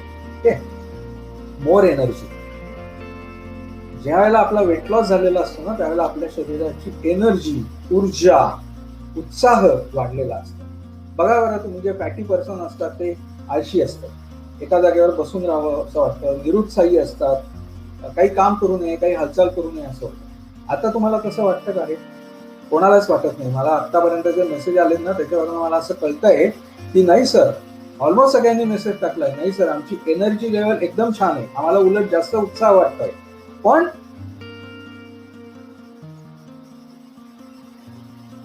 त्रास काही होत नाही, हे सगळ्यात महत्वाचं. त्यामुळे उत्साह वाटतोय, एनर्जी वाढलेली आहे. स्ट्रेस मे डिसअपिअर, तुम्हाला जो स्ट्रेस आलेला आहे तो कमी झालेला असतो. हा स्ट्रेस तुमच्या वजन वाढीमुळे आलेला आहे, जास्त वजनामुळे आलेला असतो, तो कमी झालेला आहे. तुमचा मूड छान राहतो, चिडचिड वाढत नाहीये, मूड छान राहतो आहे. तुमची इम्युन सिस्टीम चांगल्या प्रकारे काम करायला लागते. ज्यांच्यामध्ये फॅट जास्त आहे त्या लोकांमध्ये इम्युन सिस्टीम कमी प्रमाणात काम करत असते. पण जसं तुमचा वेट लॉस व्हायला लागतो, ज्या वेळेला तुम्ही पूर्ववत येता त्यावेळेला इम्युन सिस्टीम तुमची काम करायला लागते. रेकग्निशन, रेकग्निशन या शब्दाचा अर्थ ओळख, बरोबर. आत्ताच मी मगाशी समजा तुम्हाला विचारलं, मगाशीच मी तुम्हीच मला सांगता की सर ते लोक आम्हाला विचारतात की अरे तुझं वजन कमी व्हायला लागलं का. म्हणजे काय झालं माहितीये का, लोक तुम्हाला ओळखायला लागले ना. थोडक्यात जर तुम्ही छान गुटगुटीत दिसताय तर तुम्हाला कोणी नोटीस करतं का? रे नाही करत. पण जर तुमची तब्येत, तुमचं वेट लॉस दिसतो आहे तर तुम्हाला डेफिनेटली विचारतात ना का रे तब्येत खराब झाली का रे तुझं वजन कमी कसं काय झालं, का रे बारीक का झालास, याचाच अर्थ काय, रेकग्निशन.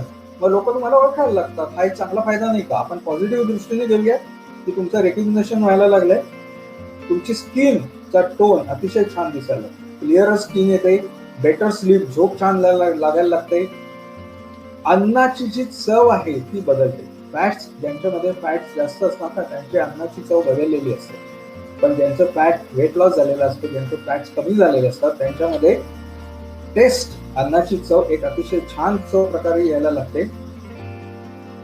सेक्स ड्राईव्ह वाढलेला असतो, म्हणजे फॅट, चरबी ज्या वेळेला वाढलेली असते त्यावेळेला डेफिनेटली सेक्शुअल अफेक्शन्स जी असतात ती कमी झालेली असतात, पण ज्या वेळेला वेट लॉस होतो त्यावेळेला सेक्शुअल अफेक्शन्स वाढायला लागतात. हे मी फक्त डायबिटिक पेशंटसाठी सांगतोय असं नाही, मी ओव्हरऑल सांगतोय. डायबिटिक पेशंटमध्ये सेक्स ड्राईव्ह कमी होण्याचं कारण वेगळी असतात, पण जसं तुमचा वेट लॉस म्हणजे थोडं वजन कमी झालेलं असतं, जर तुम्ही खूप फॅट्स आहात तर त्या लोकांपेक्षा ज्यांचं वजन कमी आहे त्यांच्यामधला सेक्स ड्राईव्ह वाढलेला असतो. तुमचं जे रोजचं काम आहे ते सोपं व्हायला लागतं, एकदम सोपं.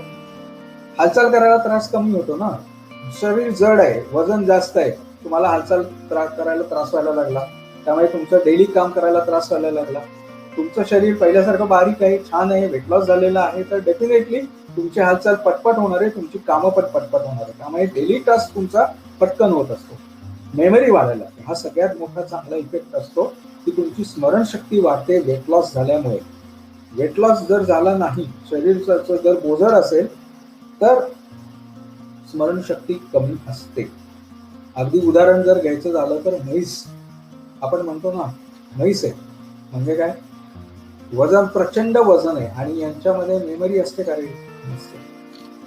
तर तसंच असतं आपल्या शरीराचं, वजन जेवढं तुमचं जास्त तेवढा मेमरी वरती त्याचा इफेक्ट जास्त. वजन कमी करा, तुमची बुद्धी अजून तल्लख व्हायला लागते, मेमरी वाढायला लागते. सगळ्यात मोठा फायदा, वजनाचे दुष्परिणाम. वजन वाढायला लागलं की तुमचे आजार वाढले, बरोबर आहे, वजन वाढलं की तुमचे आजार वाढले, आणि आजार वाढल्यामुळे तुमचे मेडिसिनची प्रिस्क्रिप्शन वाढली, हे 100%. वजन कमी झालं तर आजार कमी आणि मेडिसिनची प्रिस्क्रिप्शन कमी, औषधाचा खर्च कमी.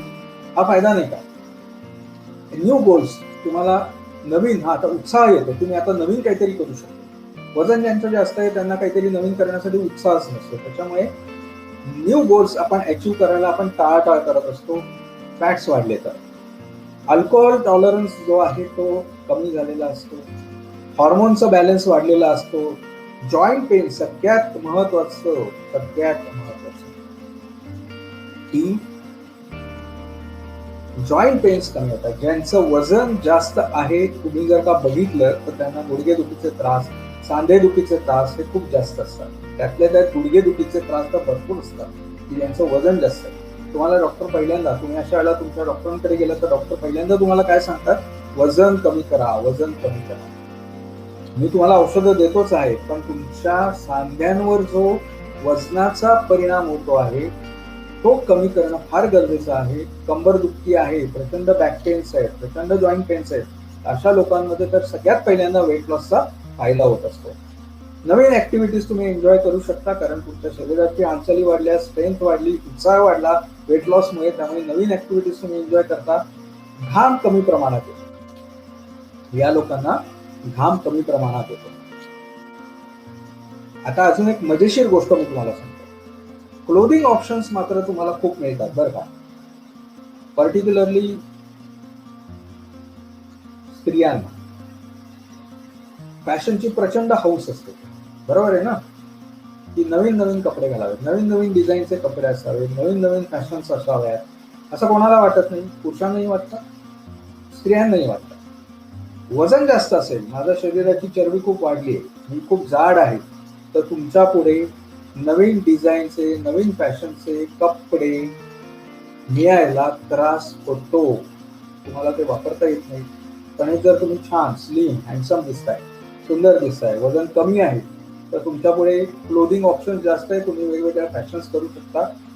याच्यामध्ये तुम्हाला कदाचित अतिशयोक्ती वाटेल, पण ही वस्तुस्थिती आहे की तुमच्याकडे मोर क्लोथिंग ऑप्शन्स असतात जर तुमचं वजन व्यवस्थित असेल तर, तुमचा वेट लॉस, तुम्ही बारीक असाल तर. दिस इज द फॅक्ट. हे ऍक्सेप्ट करणं गरजेचं आहे. भूक कमी लागते. सगळ्यात महत्वाचं म्हणजे वजन कमी झालं की भूक कमी लागते. बरोबर. वजन कमी झालं तर इतर लोकची तुमच्याकडे बघण्याचा दृष्टिकोनही बदलतो. ते जास्त छानपणाने तुमच्याशी वागायला लागतात आणि ओव्हरऑल जो इफेक्ट आहे, ओव्हरऑल जो इम्पॅक्ट आहे तो वेट लॉसमुळे छान असतो. पूर्ण जगाकडे बघण्याचा आपला दृष्टिकोन बदलला जातो.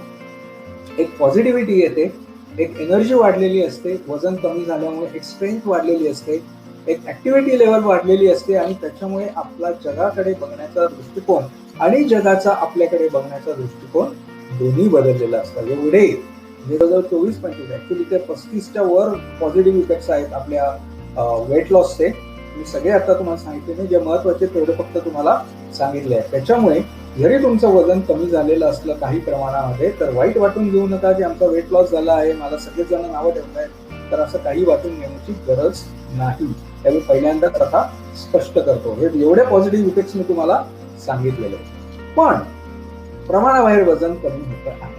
बऱ्याच जणांचं आहे की सर ठीक आहे, तुम्ही म्हणता त्याप्रमाणे आमचं वजन, माझं उंची जर 160 सेंटीमीटर आहे तर माझं वजन साधारण 57-58 पर्यंत असायला पाहिजे, तर ते फारच कमी झालं हो, 50 पर्यंत आलं. मग आता मी काय करू? मग ते कसं वाढवायचं? आता इथून पुढे आपण बघूयात की वजन वाढवण्यासाठी काय करायचं आहे. ओके, असं लक्षात ठेवा, हे खूप सोपं आहे ना, हे खूप छान आहे. तुमचं body weight comfortable, you feel comfortable, की तुम्ही कम्फर्टेबल आहात की नाही. Getting to body weight you feel comfortable. तुम्हाला कम्फर्ट लेवल वरती आणण्यासाठी बॉडी वेट किती असायला पाहिजे, किती कॅलरीज तुम्ही घ्यायला पाहिजे, तुमच्या शरीराला किती कॅलरीची ऍक्च्युअली गरज आहे की ज्याच्यामुळे तुमचं शरीर अतिशय छान प्रकारे, योग्य प्रकारे काम करेल, हेल्दी असेल. बघूया काय करायचं. Just take your current weight and multiply by 30. आत्ता तुमचं जे वजन आहे आत्ता ते धरा.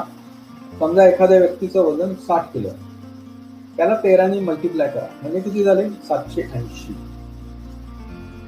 ओके, तर तुमच्या शरीराला किती कॅलरीजची गरज आहे ते आपल्याला सांगतात. जर तुम्ही एक्सरसाइज करत नसाल तर, अजिबातच एक्सरसाइज करत नाही, अजिबातच मी एक्सरसाइज करत नाही, बसू नये, तर तुमच्या शरीराला तुमच्या वजनाला 13 गुणलं तर तेवढ्या कॅलरीजची गरज आहे.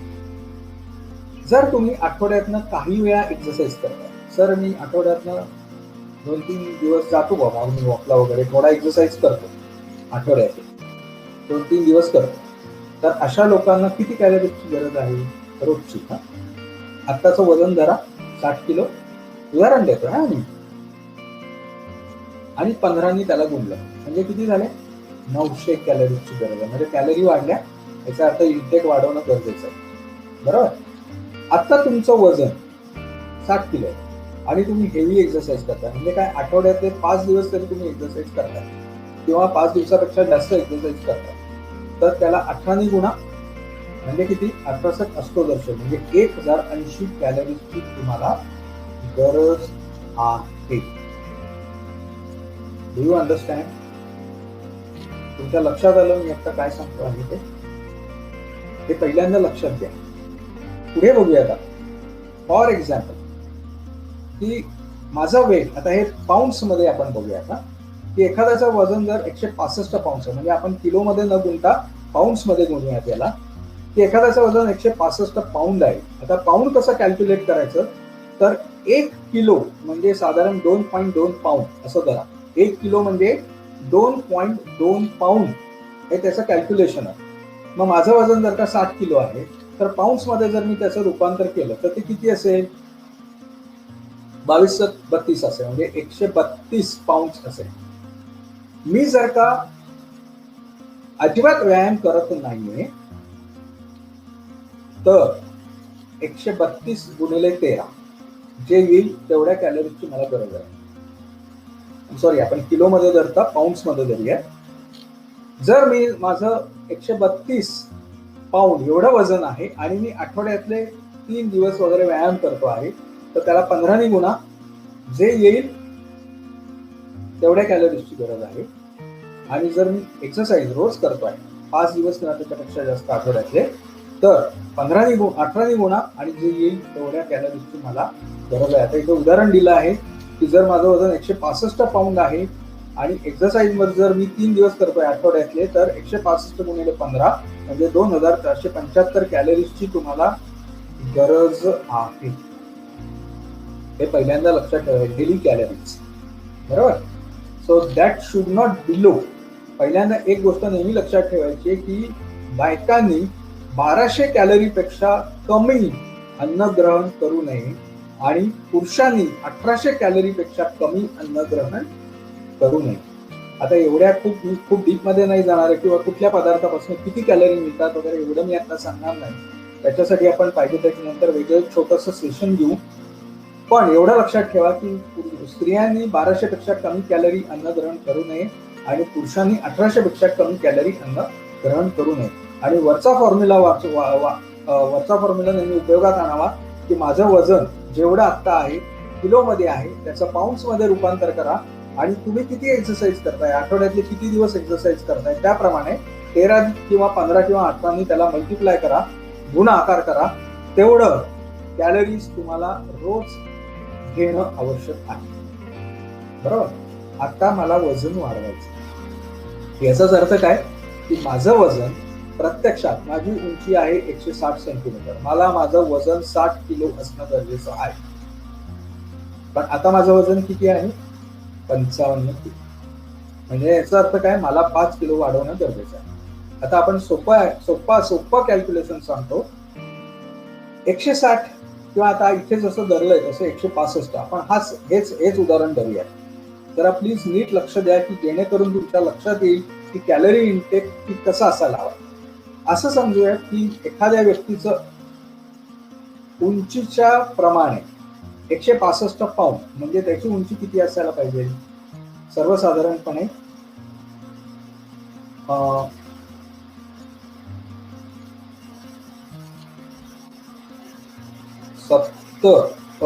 65 ते 70 किलोच्या मध्ये. मी एक अप्रॉक्सिमेटली सांगतो तुम्हाला, ओके. एवढं किलो असायला पाहिजे. उंची किती असायला पाहिजे तेवढीच, 165 सेंटीमीटर, बरोबर. आणि वजन किती असायला पाहिजे, 65 किलो. तर साधारण 165ला जर का आपण 2.2 नी गुणलं तर किती येत, 65ला 2.2 नी गुणलं तर किती येतात, साधारण नाही ते कमी येतात, म्हणजे साधारण 70 किलो धरूया. तर 70 किलो आपण वजन आहे एखाद्या व्यक्तीचं असं धरूया आणि त्याची उंची 170 सेंटीमीटर आहे. म्हणजे त्याचं आयडियल उंची 170 सेंटीमीटर, वजन त्याचं 70 असायला पाहिजे.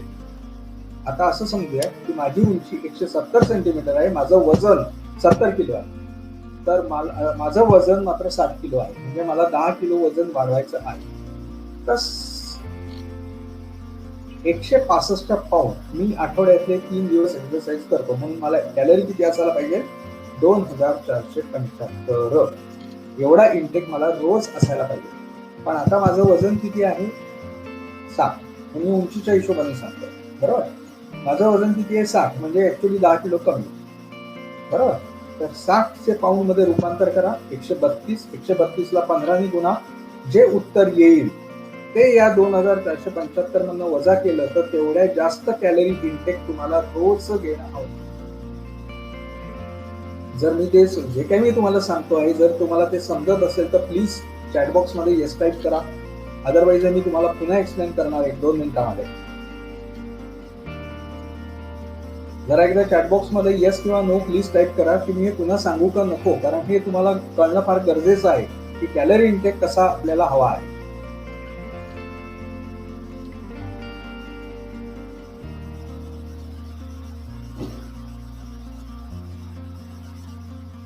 ओके. मला असं वाटतं मी जे काही सांगितलं आहे ते सगळ्यांना समजलेलं असावं बहुतेक, कारण कोणाचा चॅटबॉक्स मध्ये रिप्लाय आलेला नाहीये. माझा आवाज जर व्यवस्थित येत असेल, जर व्हिडिओ व्यवस्थित दिसत असेल तर प्लीज टाईप LNC येस, बऱ्याच जणांना समजलेलं आहे की हे कॅलरी कशा वाढवायच्या आहेत.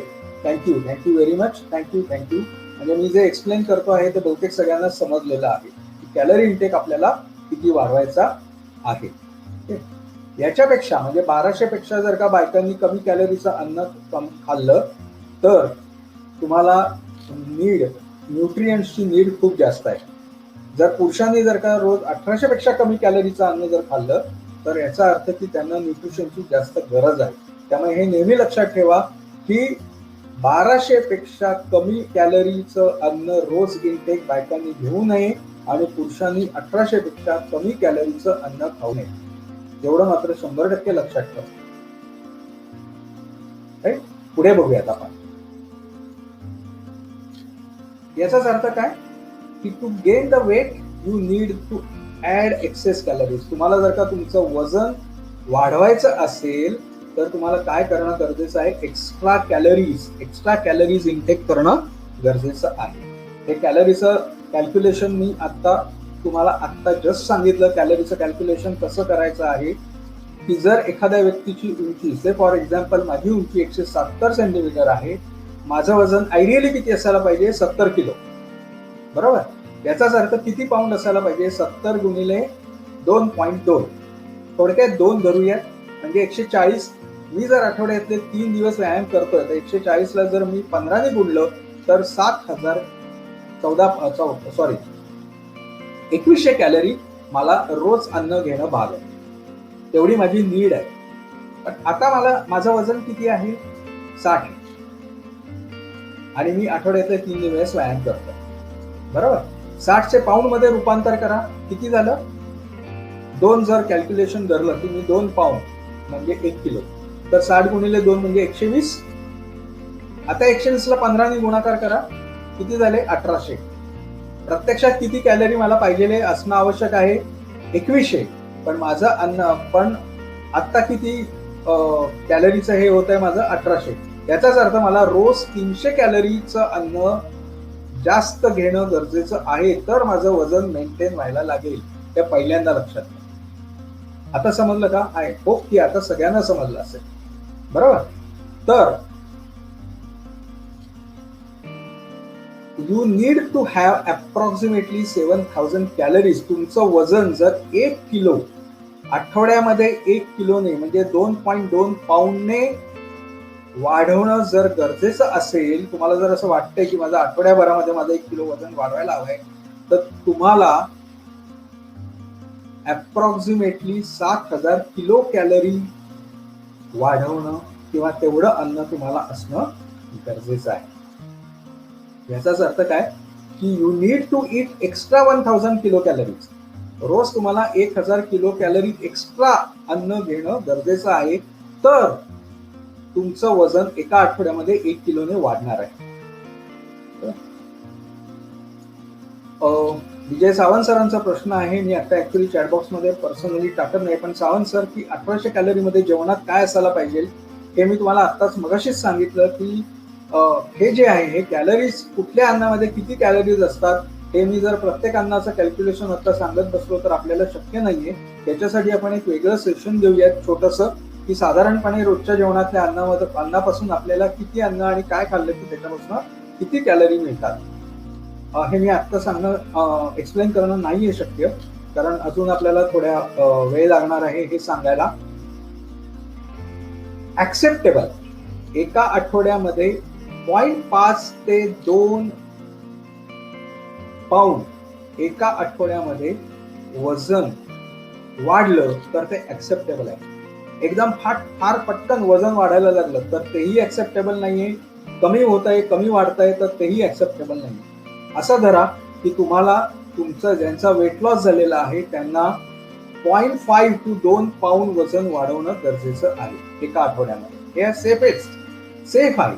त्या या प्रमाणात जर का वजन वाढत राहिलं तर ते आपल्या शरीरासाठी हानिकारक नाही, ते सेफ आहे. आणि तुमच्या मसल ग्रोथसाठी आणि वेट गेनसाठी सगळ्यात गरज काय असते तर प्रोटीन इंटेक. सगळ्यात पहिल्यांदा प्रोटीन इंटेकची गरज असते. तर एका पाऊंड मागे intake of 0.6 to 0.9 gram per pound एवढं इनटेक असणं गरजेचं आहे. आता मॅनेजमेंट कशी करायची सगळ्यात पहिल्यांदा बघूया. आपल्या DFA प्रोटोकॉल प्रमाणे वजन वाढवण्यासाठी आता आम्ही तुम्हाला सांगतो की स्मूदी चालू करा, ग्रीन स्मूदी. हा अनुभव बहुतेक सगळ्यांना आलेला आहे की ग्रीन स्मूदी ज्या वेळेला तुम्ही चालू करता, दुसऱ्या महिन्याच्या प्रोटोकॉलमध्ये आम्ही तुम्हाला स्मूदी चालू करा असं आम्ही तुम्हाला सांगतो की पहिल्या महिन्यामध्ये तुम्हाला हळद, दालचिनी, काळी मिरी पावडर, सैंधव मीठ, लिंबाचा रस, आम्ही सांगितलेली औषधं, ही प्रिस्क्राईब केलेली औषधं ही चालू करा. दुसऱ्या महिन्यामध्ये आम्ही तुम्हाला काय सांगतो की स्मूदी चालू करा. स्मूदी म्हणजे काय, तर त्याच्यामध्ये काही विशिष्ट ग्रीन तुम्ही ऍड करायचं आहे. म्हणजे पालकाची 2-3 पानं, पुदिन्याची पानं, विड्याची पानं, तुळशी किंवा कढीपत्त्याची पानं हे आम्ही तुम्हाला ऍड करायला सांगतो दुसऱ्या महिन्यापासून. तुमच्या असं लक्षात आलं असेल की ज्या वेळेला आम्ही स्मूदीला सुरुवात केली ना त्याच्यानंतर आमचं वजन कमी व्हायला लागलं सर, किंवा एनिमा घेतोय आणि स्मूदी घेतोय, दोन्ही ज्या वेळेला चालू करतो त्यावेळेला तिथून आमचं वजन मात्र कमी व्हायला लागलं सर. आता मात्र आमचं वजन कमी व्हायला लागलं, बऱ्याच प्रमाणात आमचं वजन कमी होत आहे. हे मला असं वाटतं की हे बहुतेक सगळ्यांना असं जाणवलं असेल. तर ज्यांचा वेट लॉस होतो आहे, ज्यांचं वजन प्रमाणापेक्षा कमी व्हायला लागलेलं आहे, तर त्यांना आम्ही पहिला सल्ला काय देतो की तुमची ग्रीन स्मूदी बंद करा. आठवड्यातनं 1 दिवस ठीक आहे, रोज ग्रीन स्मूदी घ्यायची नाही कारण त्याच्यामुळे तुमचं वजन कमी होत आहे. मग ग्रीन स्मूदी पहिल्यांदा बंद करा. एनिमा आठवड्यातनं एकदा घ्या. ज्यांना एनिमा घेतल्यानंतर भरपूर वॉटर लॉस होत आहे, पाणी मोठ्या प्रमाणात शरीरातून बाहेर निघून जात आहे, त्यांनी पहिल्यांदा एनिमाचं प्रमाण कमी करा. आठवड्यातनं एकदाच घ्या, स्मूदी एकदाच घ्या, रोज स्मूदी घ्यायची गरज नाही. हे तुम्हाला तुमच्या पॅनल डॉक्टरांचा सल्ला घ्या याच्यासाठी की माझं वजन कमी होत आहे, मी रोज स्मूदी घेतोय, किती ग्लास घेतो आहे, 2 वेळा घेतोय का 1 वेळा घेतोय, याच्यावरती पण हे सगळं अवलंबून असतं. तुमच्या प्रत्येक पॅनल डॉक्टरचा तुम्ही सल्ला घ्या आणि त्याप्रमाणे ते तुम्हाला डेफिनेटली व्यवस्थित सल्ला देतील की स्मूदी कशी कमी करायची, किती प्रमाणात कमी करायची आणि किती वेळा घ्यायची. फ्रूट स्मूदी वाढवा, फळांची स्मूदी वाढवा. फळांची स्मूदी वाढवल्यानंतर ग्रीन स्मूदी बंद करा, ग्रीन स्मूदीचं प्रमाण कमी करा आणि फळांची स्मूदी वाढवा. डाएट चेंजेस करा. तुमचं जे रोजचा आहार आहे, रोजचं अन्न आहे त्याच्यामध्ये चेंजेस करा. पल्सेस वाढवा, डाळींचं प्रमाण वाढवा, ग्रॅम्स वाढवा, स्प्राउट्स वाढवा म्हणजे मोड आलेली कडधान्य वाढवा. ड्रायफ्रुट्स म्हणजे डेट्स, खजूर. डॉक्टर भाग्येश कुलकर्णी पण तुम्हाला सांगतात की खजूर खा, खजुराने तुमचं वजन वाढतं. खजुरामध्ये कॅल्शियमचं प्रमाणही जास्त असतं, हाडं मजबूत होतात. खजुरामुळे तुमचं वजनही वाढायला लागतं. आता बऱ्याच जणांचा प्रश्न असा असतो, सर खजूर काढल्यामुळे आमची शुगर पण नाही ना वाढणार? तर नाही, खजुराचा ग्लायसेमिक इंडेक्स हा कमी आहे. आपल्याला ग्लायसेमिक इंडेक्स 55 पेक्षा कमी असलेले जे पदार्थ आहेत ते सगळे चालतात. 55 ते 70च्या दरम्यान ज्यांचा ग्लायसेमिक इंडेक्स आहे अशा पदार्थ माइल्ड ग्लायसेमिक इंडेक्स म्हणून आपण धरतो आणि तेही काही प्रमाणात आपल्याला चालू शकतात. पण त्याच्यापेक्षा जास्त ग्लायसेमिक इंडेक्स आहे ते आपण शक्यतो सांगत नाही की ज्याच्यामुळे शुगर फार पटकन वाढते. ग्लायसेमिक इंडेक्स याचा अर्थ असा आहे की जे पदार्थ खाल्ल्यानंतर शुगर फार पटकन वाढली, रक्तातली साखर पटकन वाढली, असे पदार्थ की ज्यांचा ग्लायसेमिक इंडेक्स जास्त आहे. उदाहरणार्थ ग्लुकोज की ज्याचा ग्लायसेमिक इंडेक्स 100 आहे, की ते घेतलं की ती साखर रक्तात घेतल्या पटकन वाढते. बटाटा ज्याचा ग्लायसेमिक इंडेक्स साधारण 86-87 पर्यंत आहे, की तो घेतला की एकदम साखर वाढली. अशा पदार्थ आम्ही तुम्हाला खायला सांगत नाही. खजूर चालणार आहे, खजुराचा ग्लायसेमिक इंडेक्स कमी आहे. प्रुनेस ज्याला आम्ही आलू बुखार, आपण जर बाजारामध्ये गेलो तर आलू बुखार नावाचं फळ मिळतं बघा, टोमॅटो सारखं लाल असतं, तर ते फळ त्याचं प्रुनेस हे ड्रायफ्रुट्स मध्ये येतं. त्याने त्याचा ग्लायसेमिक इंडेक्स कमी आहे आणि या ड्रायफ्रुटमुळे तुमचं वजनही वाढायला लागतं. ड्राईड ॲप्रिकॉट, जर्दाळू, सुकवलेले जर्दाळू जे असतात ते खा. 1 किंवा 2 जर्दाळू रोज खायला हरकत नाही, त्याच्यामुळे तुमचं वजन वाढणार आहे. ड्राईड फिक्स म्हणजे अंजीर, सुकं अंजीर, 1 किंवा 2 सुके अंजीर खायला लागा. अंजीर सगळ्यात चांगलं. अंजिरामुळे वजन वाढायला लागतं. सल्टानास म्हणजे बेदाणा, ऍक्च्युली आता बेदाणा द्राक्षांपासून केलेला असतो, पण बेदाणा ज्यांचं वजन खूप कमी, ज्यांच्या जीटीटी क्लिअर नाहीये, ज्यांच्या ब्लड शुगर लेवल्स अजून वाढलेल्याच दिसत आहेत, त्यांनी मात्र बेदाणा शक्यतो टाळावा किंवा काळ्या मनुका त्यांनी शक्यतो टाळावा. ग्लायसेमिक इंडेक्स अंजीराचा 41 असतो. केळ्याचा ग्लायसेमिक इंडेक्स साधारण 51 ते 55च्या दरम्यान असतो. अंजीराचा ग्लायसेमिक इंडेक्स 41 पर्यंत आहे. कोकोनट ऑइल, खोबरेल तेल आम्ही तुम्हाला सांगतो. मला आता बऱ्याच जणांनी विचारलं, त्यांना बऱ्याच जणांना सांगितलं आहे की तुमच्या स्मूदीमध्ये तुम्ही जी फ्रूट स्मूदी वगैरे तयार करताय त्याच्यामध्ये 1 किंवा 2 चमचे खोबरेल तेल घाला, की त्याच्यामुळेही वजन वाढायला लागतं.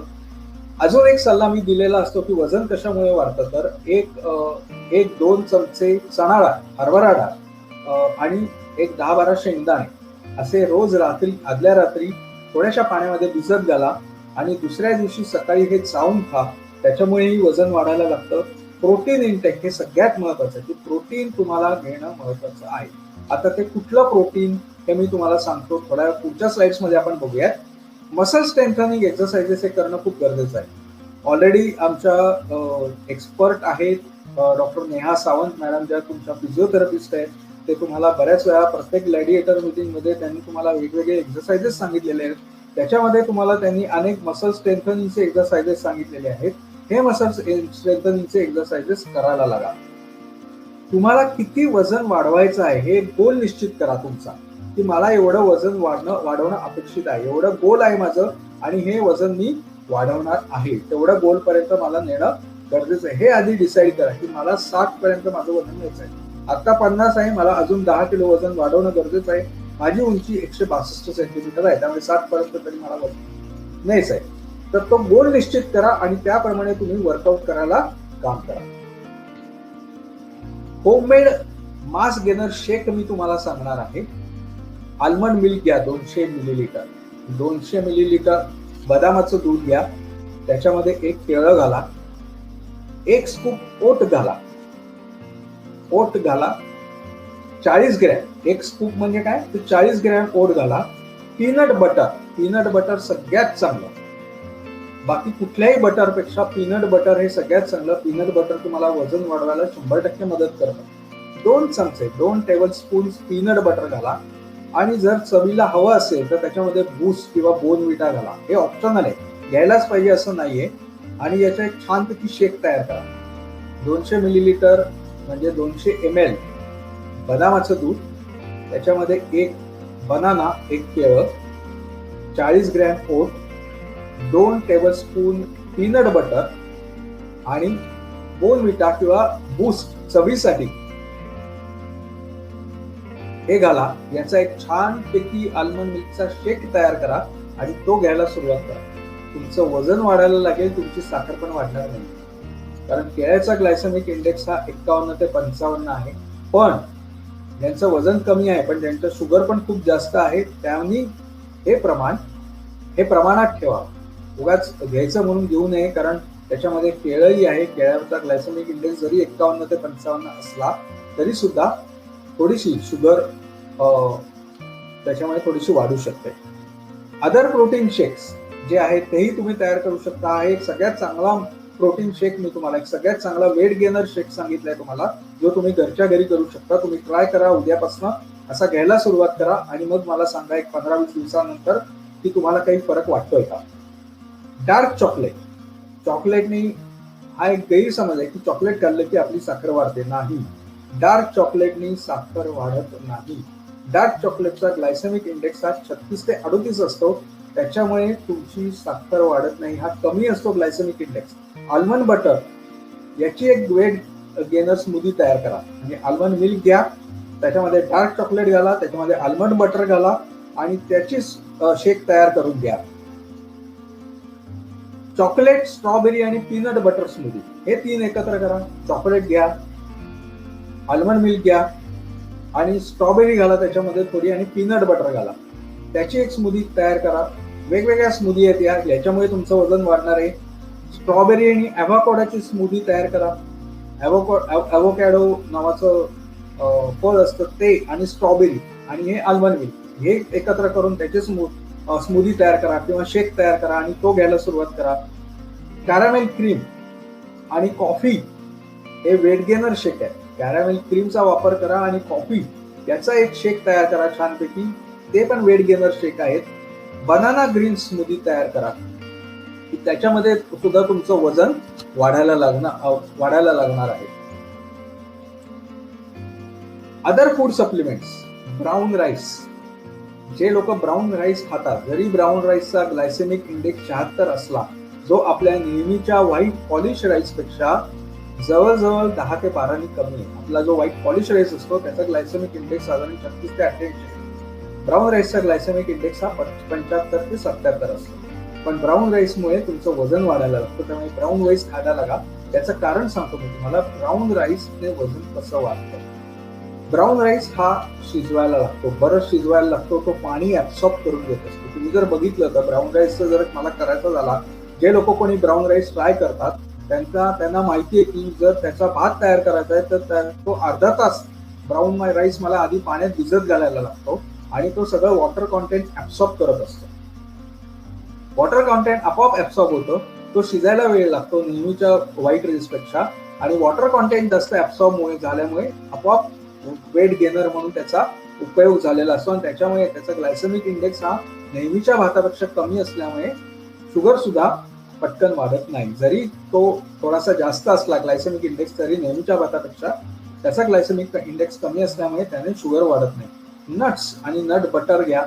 कॉर्न, मक्याचा जो आपला नेहमीचा, काही जणांची समजूत आहे की स्वीट कॉर्न खाल्ल्याने माझी शुगर वाढेल का, तर नाही. स्वीट कॉर्नचा ग्लायसेमिक इंडेक्स हा साधारण 45 ते 47च्या दरम्यान आहे, त्यामुळे स्वीट कॉर्न खायला हरकत नाही. रोज खाऊ नका, अधनं खा. नेहमीचा जो मका आहे, जो स्वीट कॉर्न नाहीये, मक्याची आपण म्हणतो ना पंजाबी भाषेमध्ये म्हणतात मक्के दी रोटी, म्हणजे मक्याची रोटी आणि सरसोदा साग हे त्यांचं अन्न असतं. तुम्ही जर बघितलं तर पंजाबी लोक बहुतेक दष्टपुष्ट असतात साधारण, कारण त्यांच्याकडे मक्याची रोटी आणि सरसोदा साग हे फार फेमस आहे. त्याच्यामुळे मका हा तुम्हाला दष्टपुष्टपणा देत असतो. क्विनोआ सीड्स, क्विनोआ म्हणजे काय तर राजगिरा, मराठीत त्याला आपण राजगिरा. मी बऱ्याच वेळा लोकांना सांगितलेलं आहे की उपासाला राजगिरा चालतो. राजगिराचा ग्लायसेमिक इंडेक्स खूप कमी आहे, त्यामुळे राजगिरा सुद्धा चालतो. राजगिऱ्याचा चिवडा थोडा भिजवून घ्या. राजगिरा आल्मंड मिल्क मध्ये राजगिरा घ्या, तो सुद्धा चालेल. राजगिऱ्यामध्ये कॅल्शियम खूप मोठ्या प्रमाणात असतं. हाडांची बळकटी वगैरे येण्यासाठी, मसल गेन करण्यासाठी, वेट वाढवण्यासाठी राजगिऱ्याचा खूप चांगला उपयोग होतो. बीन्स, राजमा, त्याच्यानंतर वालपापडी आपल्याला बाहेर मिळते, पावटा आपल्याला बाहेर मिळतो, की याच्यातनं आपल्याला भरपूर प्रमाणामध्ये प्रोटीन्स मिळत असतात आणि प्रोटीन हे सगळ्यात चांगले वेट गेनर्स आहेत. स्क्वॅश, लाल भोपळा, लाल भोपळ्यासारखं ताकद देणारं दुसरं कोणी नाही. आपण लाल भोपळ्याची जर भाजी जर केली तर त्याच्यामुळे प्रोटीन्स भरपूर मिळतात आणि वजनही वाढायला लागतं, शुगर वाढत नाही, एवढं नाही. लेग्युम्स म्हणजे शेंगा भाजी, उदाहरणार्थ गवार, फरसबी, शेवगा या ज्या भाज्या आहेत त्याच्यामध्ये प्रोटीन्सचं प्रमाण भरपूर आहे आणि प्रोटीन्स आपल्या शरीरामध्ये जसे जायला लागतात तसे तुमची मसल स्ट्रेंथ वाढायला लागते, मसल वाढ वाढायला लागतो. या शेंगा आपण फॅट्स वाढवत नाहीत, ते काय करतायत तर मसल स्ट्रेंथनिंगचं काम करतायत, प्रोटीन्स वाढवत आहेत, त्यामुळे तुमचं वजन आणि हाडांना बळकटी आल्यामुळे आपोआप वजन वाढायला लागतं. स्वीट पोटॅटोज, रताळ्याचा ग्लायसेमिक इंडेक्स हा 56 ते 59 आहे.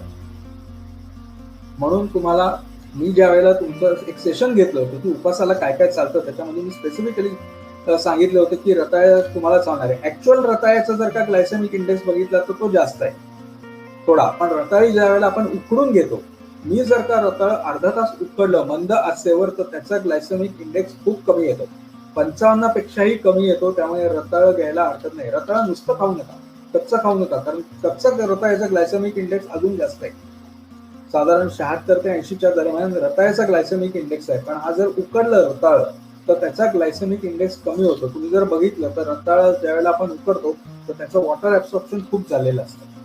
बटाट्यापेक्षा सुद्धा स्वीट पोटॅटोचा वॉटर ऍब्सॉर्प्शन खूप जास्त आहे, त्याचा ग्लायसेमिक इंडेक्स कमी होऊन जातो आणि हा 55 पेक्षाही खाली येतो. त्यामुळे स्वीट पोटॅटोज, उकडलेले स्वीट पोटॅटोज खायला हरकत नाही. होल ग्रेन सिरियल्स घ्या.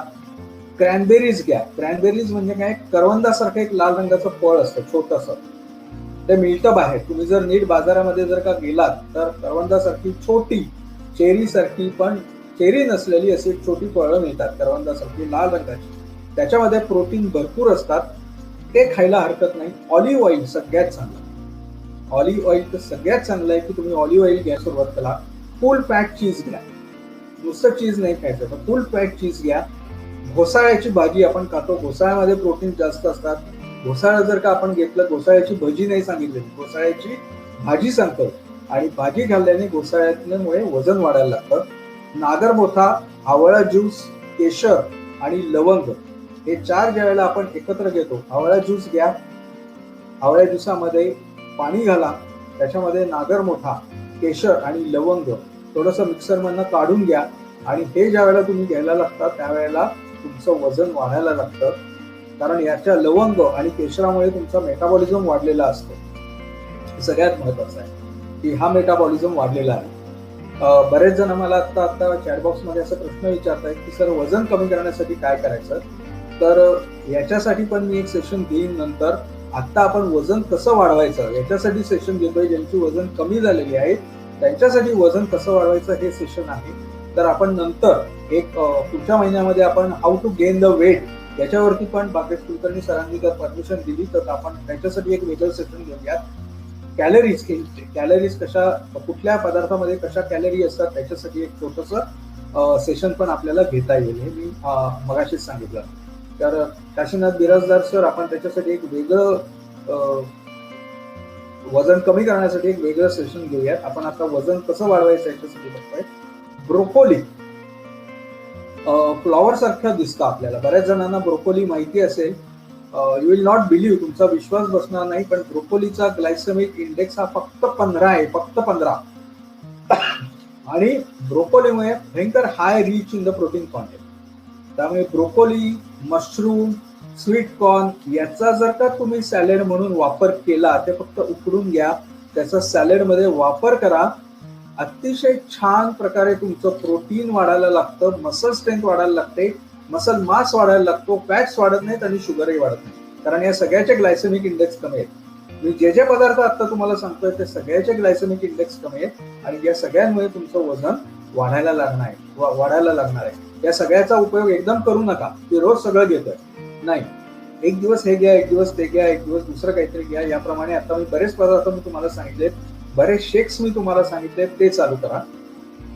स्पायसेस म्हणजे मसालेदार पदार्थ याचा वापर अन्नामध्ये थोडा जास्त करा, कारण त्याच्यामुळे तुमची चव यायला लागते अन्नाला, आणि ही चव आली की आपोआप दिवेला आपल्याला काय लागतं, स्पायसी पदार्थ. वा वा काय छान, मस्त चविष्ट पदार्थ झाले. असे पदार्थ ज्या वेळेला आपण स्पायसेस वाढवतो, कंडिमेंट्स वाढवतो, त्यावेळेला तुमच्या अन्नाची चव वाढते आणि त्याच्यामुळे आपोआप भूक वाढायला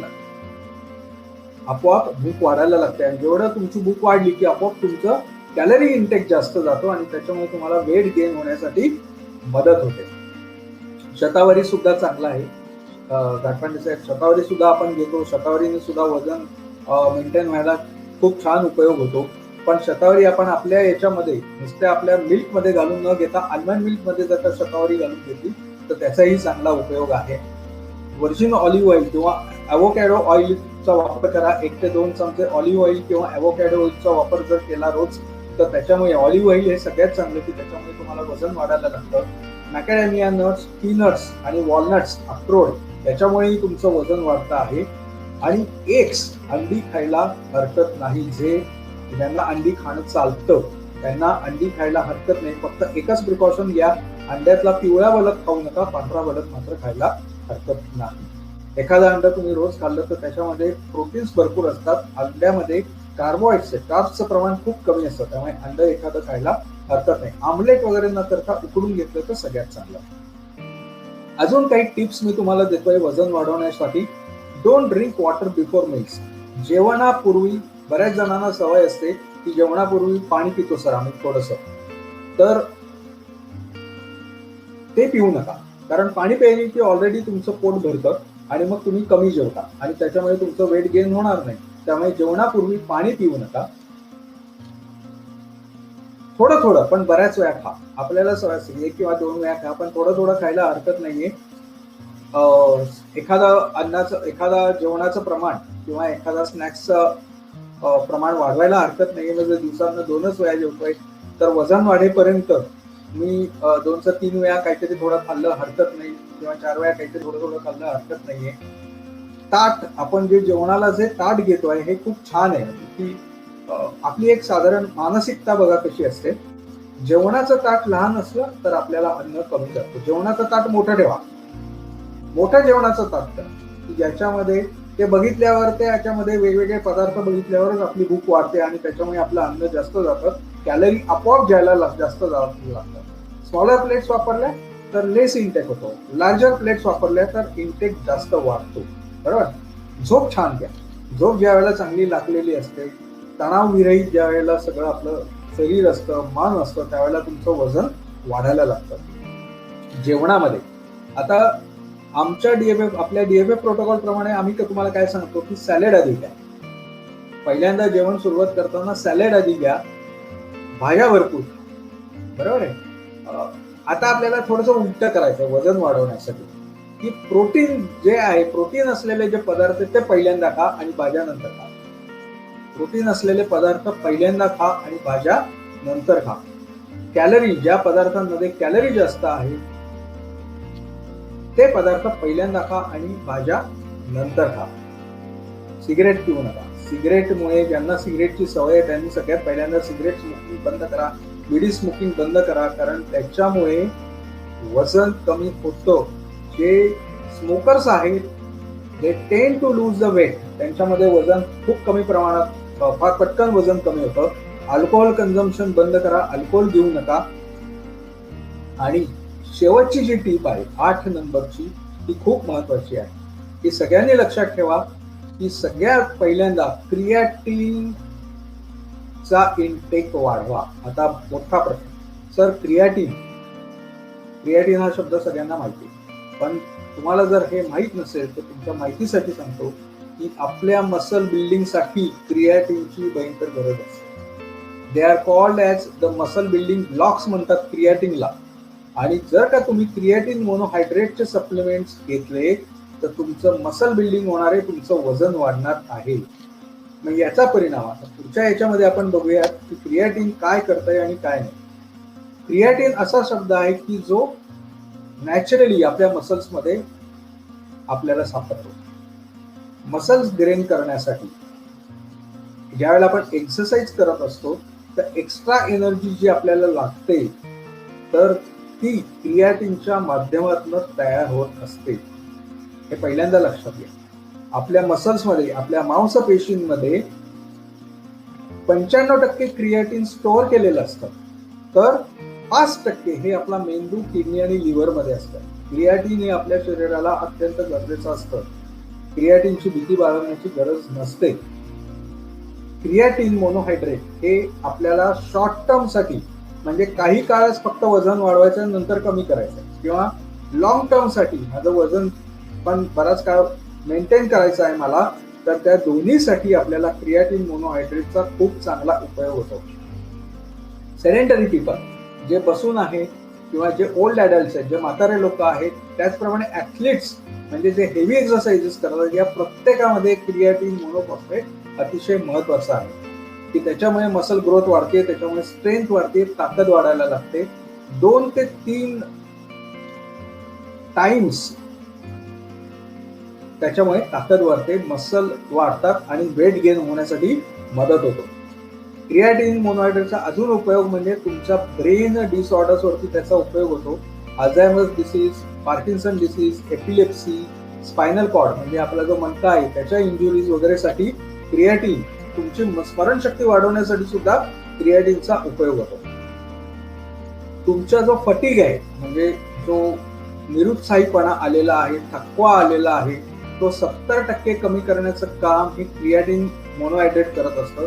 तुम्हाला जर डिझीनेस असेल, चक्कर येत असेल, वर्टिगो असेल, गिडीनेस वाटत असेल तर तो साधारण 50% पर्यंत कमी होण्याचं काम. हेडेक्स, मगाशी मला कोणीतरी इथे प्रश्न टाकलेला होता की सर मला हेडेक आहे, तर त्या लोकांनी क्रिएटिन मोनोहायड्रेटचे सप्लिमेंट चालू करा.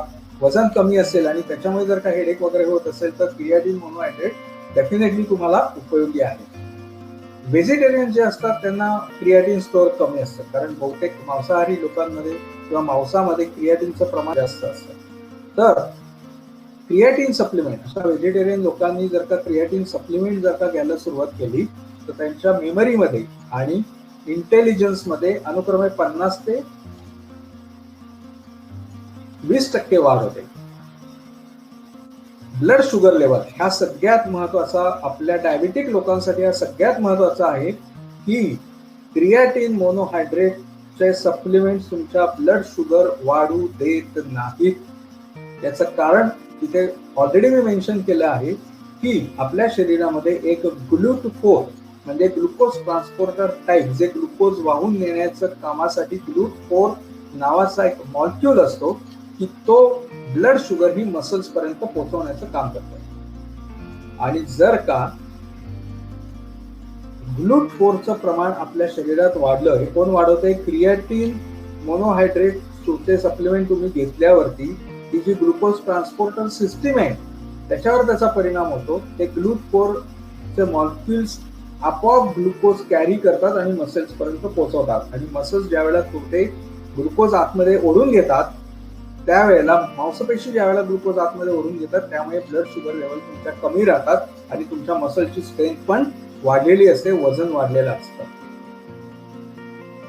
ज्या लोकांना फॅटी लिव्हरचे आजार आहेत किंवा लिव्हरचे काही डिसीजेस जे अल्कोहोलमुळे आलेले नाहीये, दारूमुळे आलेले नाहीये, त्याच्यामध्ये सुद्धा क्रिएटिन मोनोहायड्रेटचं सप्लिमेंट तुम्हाला फार उपयोगी पडतात.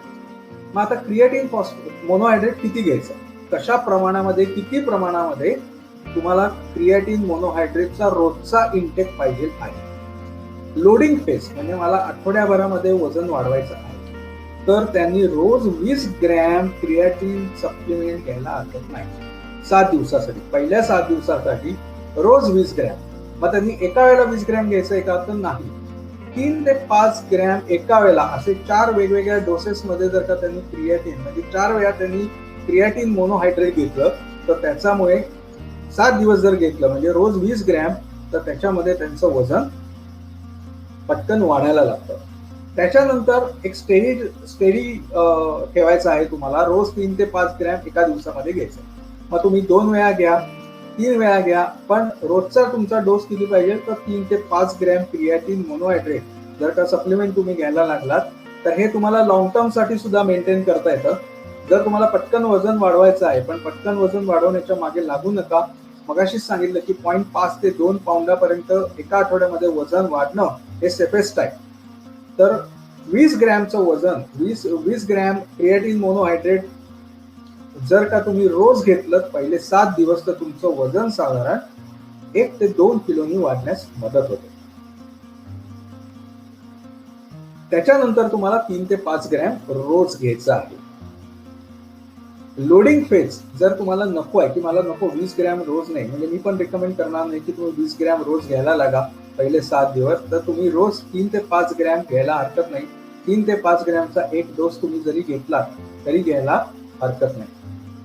कसं घ्यायचं आहे तर क्रिएटिन काय करताय तर क्रिएटिन ज्या वेळेला तुम्ही घेता त्याच्यामुळे तुमचे मसल्स वॉटर ऍब्सॉर्ब करतात, पाणी ओढून घेत असतात मसल्स, त्यामुळे डिहायड्रेशन होण्याची शक्यता फार जास्त असते. म्हणून क्रिएटिन सप्लिमेंट्स, क्रिएटिन मोनोहायड्रेट सप्लिमेंट ज्यावेळेला तुम्ही घेताय ते पाण्यातनं घ्या.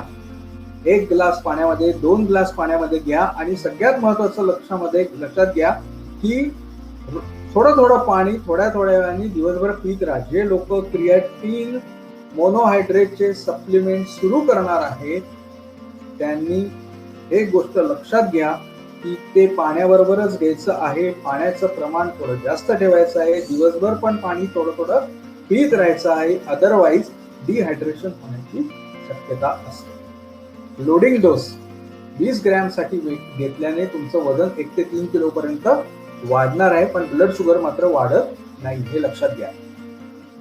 आणि सगळ्यात महत्वाचं म्हणजे हा जो वजन वाढणार आहे तुमचं क्रिएटिन मोनोहायड्रेटनी, हे तुमचं फॅट वाढण्यामुळे होणार नाहीये, पण त्याच्यामध्ये तुमचं मसल मास वाढण्यामुळे होणार आहे. म्हणजे तुमची स्ट्रेंथ पण वाढणार आहे, ताकद पण वाढणार आहे, एनर्जी पण वाढणार आहे आणि चरबी पण वाढणार नाहीये. ब्लड शुगर सुद्धा तुमच्या नॉर्मल मेंटेन राहणार आहे. क्रिएटिन मोनोहायड्रेटच्या सप्लिमेंट्स आपल्याला बाहेर मिळतात, ऑनलाईन मिळतात. तुम्ही जर नीट बघितलं तर क्रिएटिन इस्टर फॉर्म मध्ये आपल्याला त्या मिळतील, क्रिएटिन मोनोहायड्रेट फॉर्म मध्ये आपल्याला त्या मिळतात आणि त्याच चांगल्या आहेत. घेताना ऑनलाईन जर मागवल्या तर क्रिएटिन मोनोहायड्रेट म्हणूनच मागवा. तुम्हाला Amazonवर किंवा फ्लिपकार्टवरती उपलब्ध असतील. तुम्ही तुमच्या मेडिकल स्टोअरमध्ये गेलात तर क्रिएटिन इस्टरल म्हणून तुम्हाला मिळेल किंवा क्रिएटिन मोनोहायड्रेट म्हणून तुम्हाला मिळेल. व्हेगन लोक जे आहेत, जे लोक नॉनव्हेज खात नाहीत, त्यांच्यासाठी एक खूप छान आपल्याला आहे व्हेगन क्रिएटिन किंवा त्याला नेकेड क्रिएटिन म्हणतात. That is the best creatine monohydrate that is useful to gain the weight. जे लोक नॉनव्हेज खात नाही, ज्यांना नॉनव्हेज चालत नाही, त्यांच्यासाठी व्हेगन क्रिएटिन पण बाहेर मिळतं. नेकेड क्रिएटिन त्याला म्हणतात. तेही तुम्ही घ्यायला म्हणजे तेच घ्यायला तुम्हाला हरकत नाही. सगळ्यात महत्वाचं क्रिएटिन मोनोहायड्रेट जे लोक सुरू करणार आहेत, त्याचं सप्लिमेंट हे लोक सुरू करणार आहेत, त्यांनी पहिल्यांदा लक्षात घ्या की क्रिएटिन मोनोहायड्रेटमुळे तुमच्या ब्लड शुगर लेवल कमी येणार आहे. कमी होणार आहे ब्लड शुगर. त्याच्यामुळे तुमच्या जर का कुठल्या डायबिटीसच्या गोळ्या चालू असतील, त्याचे डोस तुमच्या पॅनल डॉक्टरना विचारल्याशिवाय ऍडजस्ट करू नका. वाटेल त्याच्या गोळ्या घेऊ नका, कारण ऑलरेडी क्रिएटिन मोनोहायड्रेट्समुळे तुमच्या ब्लड शुगर लेवल्स कमी होणार आहे. तर तुमच्या पॅनल डॉक्टरचा सल्ला घ्या, प्रॉपर सल्ला घ्या आणि त्याच्याप्रमाणे तुमच्या गोळ्यांचे डोस ऍडजस्ट करून घ्या.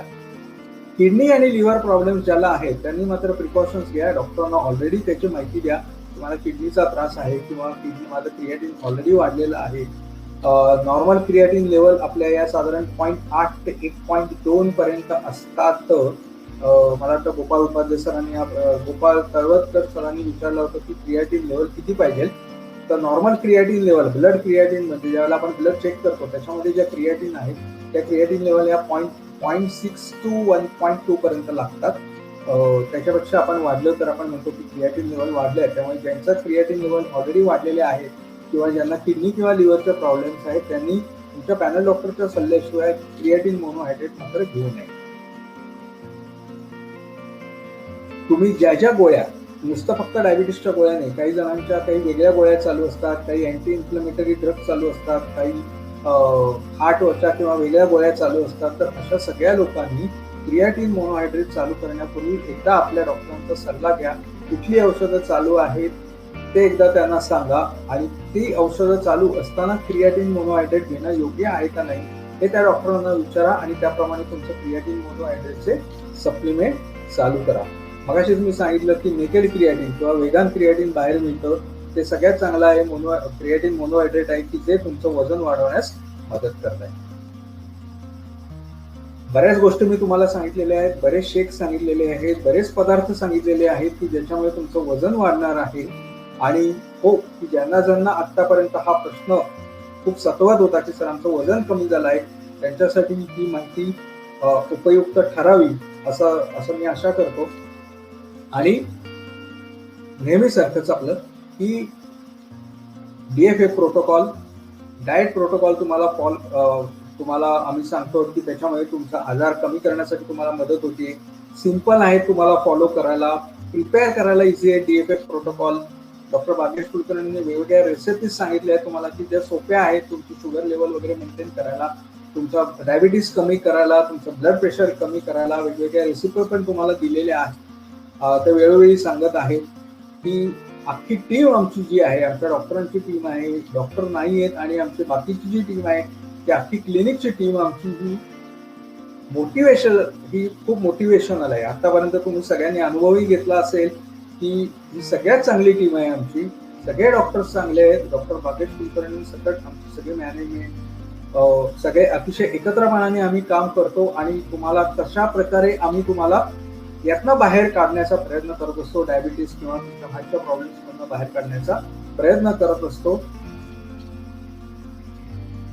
आम्हाला तुमची मदत हवी आहे. कशासाठी? तर ही जी माहिती हे ज्या प्रकारे तुम्ही आतापर्यंत डायबिटीस मधनं बाहेर मुक्ततेकडे वाटचाल करत आला आहात त्याचप्रमाणे तुम्ही पण तुमच्या इतर लोकांना, तुमच्या मित्रमैत्रिणींना, तुमच्या नातेवाईकांना सांगावं की अशा प्रकारे आम्ही या पद्धतीमध्ये आम्ही डॉक्टर भाग्येश कुलकर्णींच्या DFF मध्ये आम्ही एनरोल करून डायबिटीस मधनं मुक्ततेचा मार्ग स्वीकारलेला आहे.